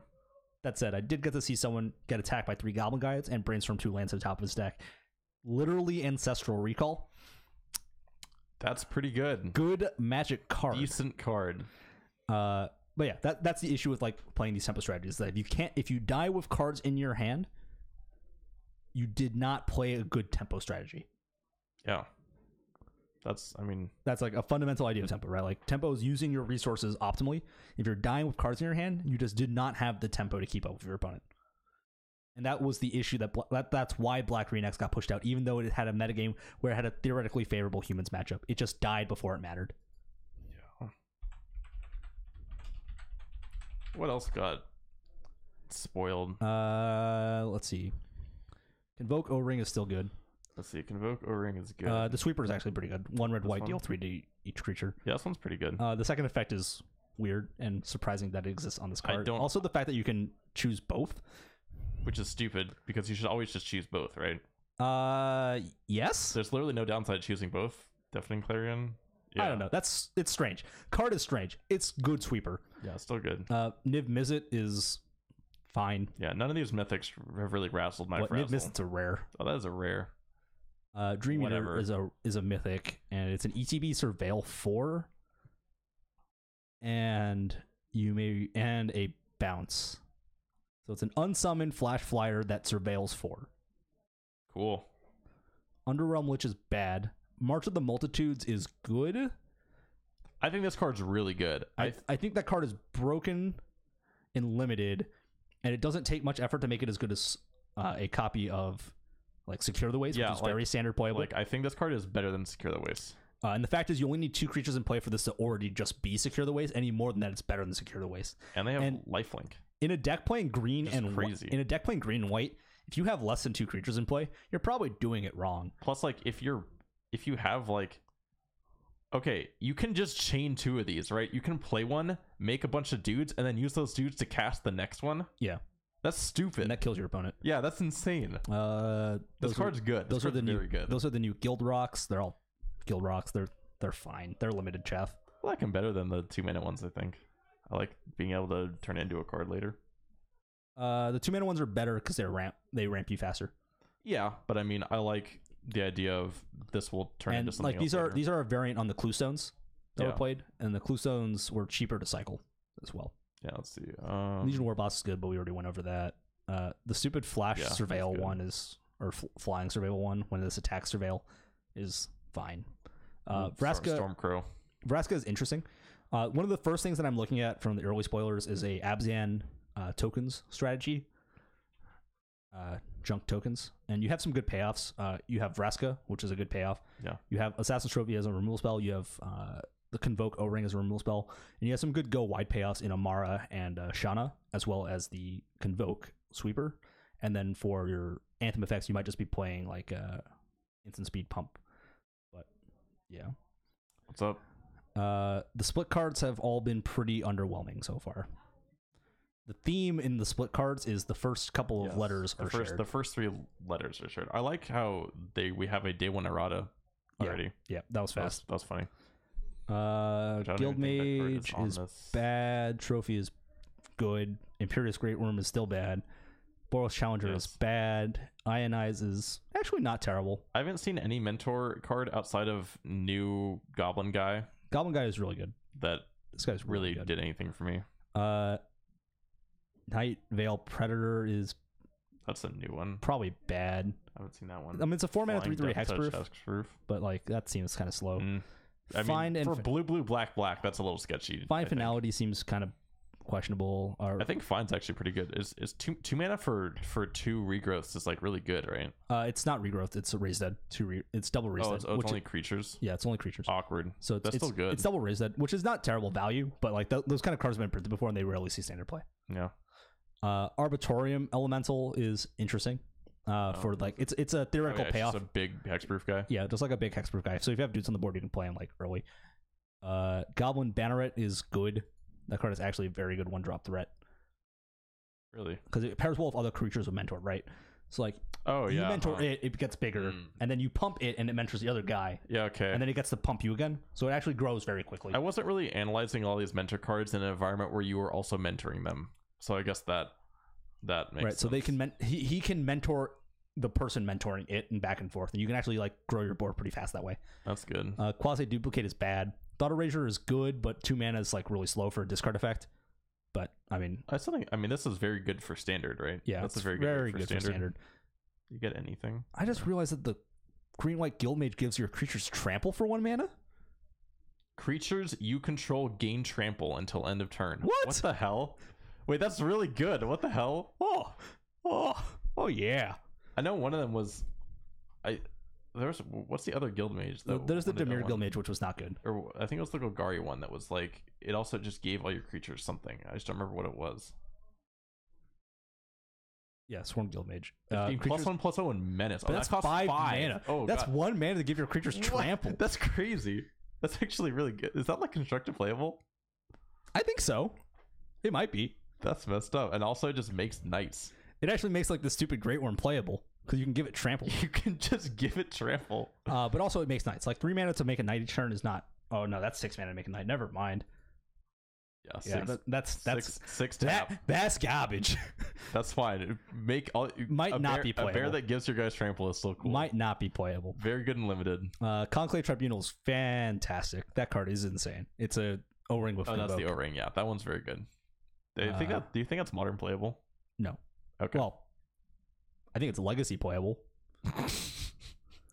Why are these different things? Because you play it in a Chalice deck with Mentor. Oh, sure. So then, Convoke combos well with Monastery Mentor. yeah, it's a good time. Part of Or the you black, find the broker. black, green. This is like a bad version of Eternal Witness. Yeah, it has to get a permanent card. Yeah, it's only I mean, it's permanent. a 3/4, but like I'd rather just buy anything because most of the dumb stuff you're buying back with that kind of thing, it'll like Instants and instants sorceries. and sorceries. Yeah. Speaking of instants and sorceries, how do you feel about 6 mana search for 2 instants or sorceries? No, it's not two. It's instant and or sorcery. Yeah, 2 instants or sorceries. No, because you only get one of each at most. 2 instants or sorceries. That's not how this works. 1 copy of Gifts Ungiven and 1 copy of Grave Shot. My issue is that 6 mana is a lot. Yes. Instant speed is very good, but I don't think Storm is interested in playing this at 6 mana. Yeah, No, I don't. I think don't at 5 mana so. it's even like a little bit too expensive. You might see it in some standard control decks, Yeah. but that's I think about it as like a 6 mana refill because I think you did actually see in standard people playing Firemind's Foresight. Do you think we're gonna see 4-color decks on standard? I mean it's possible, but I feel like that's really greedy and really painful, and you're gonna die to aggro decks. That's true. It will be painful, huh? And the big thing about this format versus like the Ravnica Innistrad format was that there is no copies of Farseek. Farseek is not in the standard, Yeah, so you can't just like fix all 4 colors by playing green. that's true.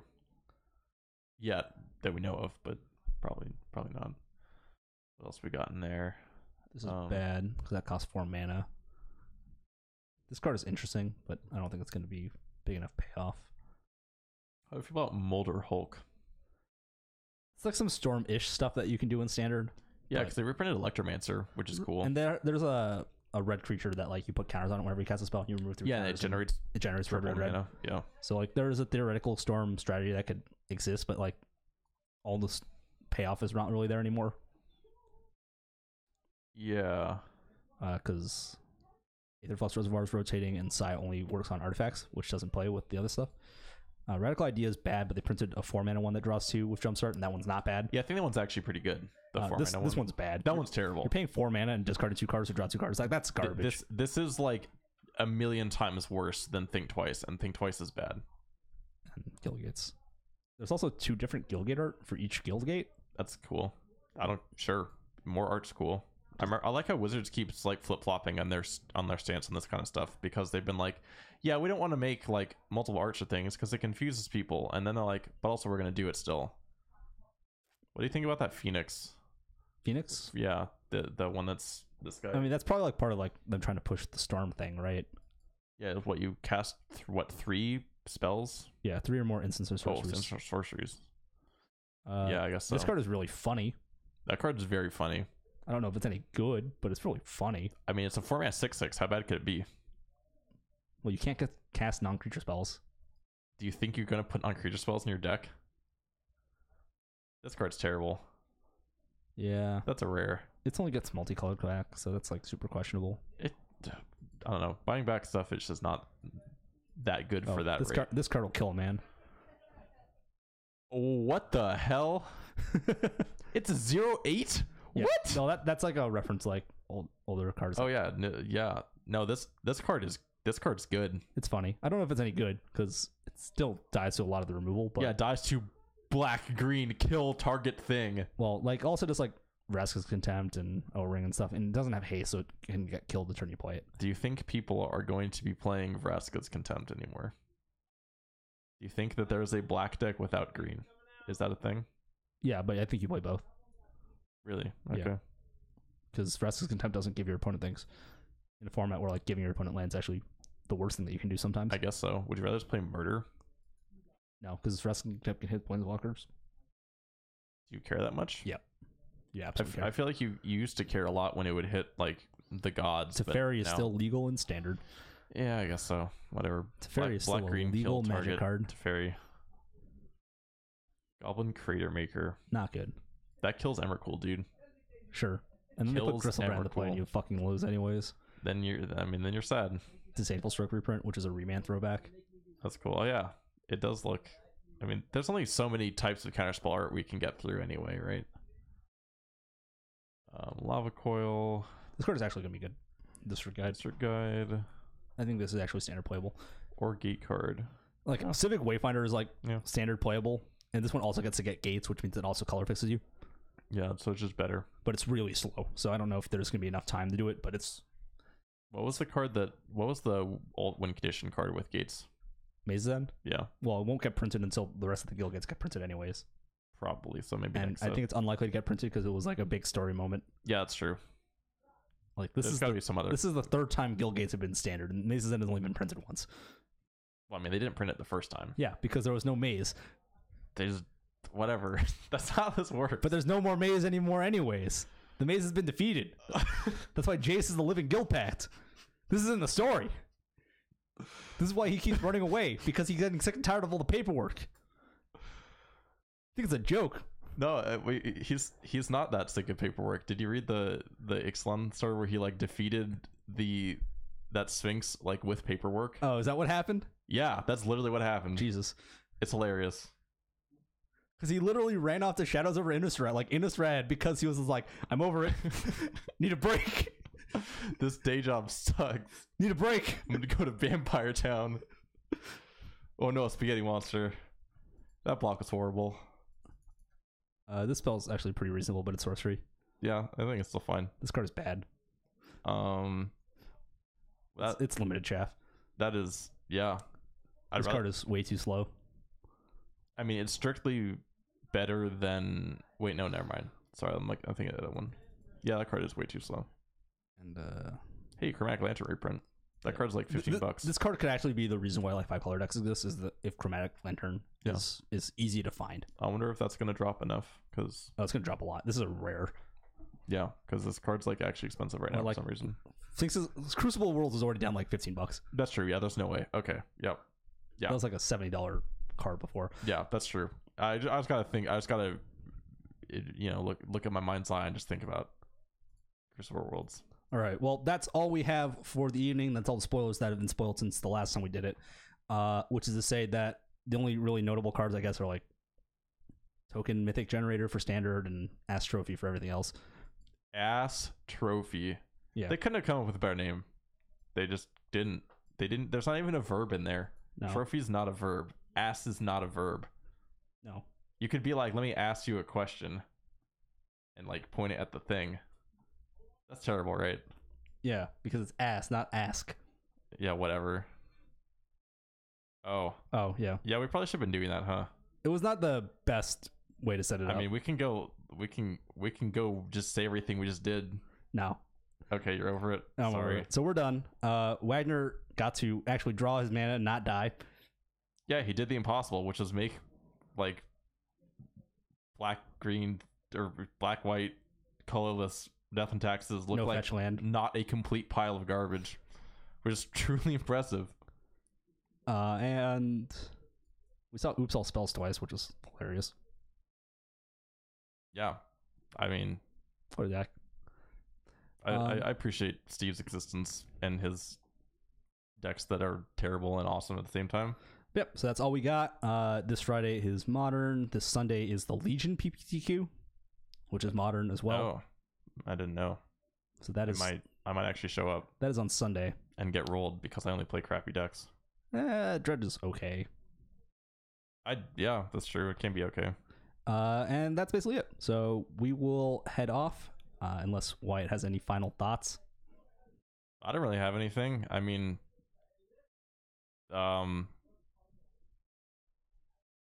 yeah, I think we're good. Time for easy listening. See you later, guys.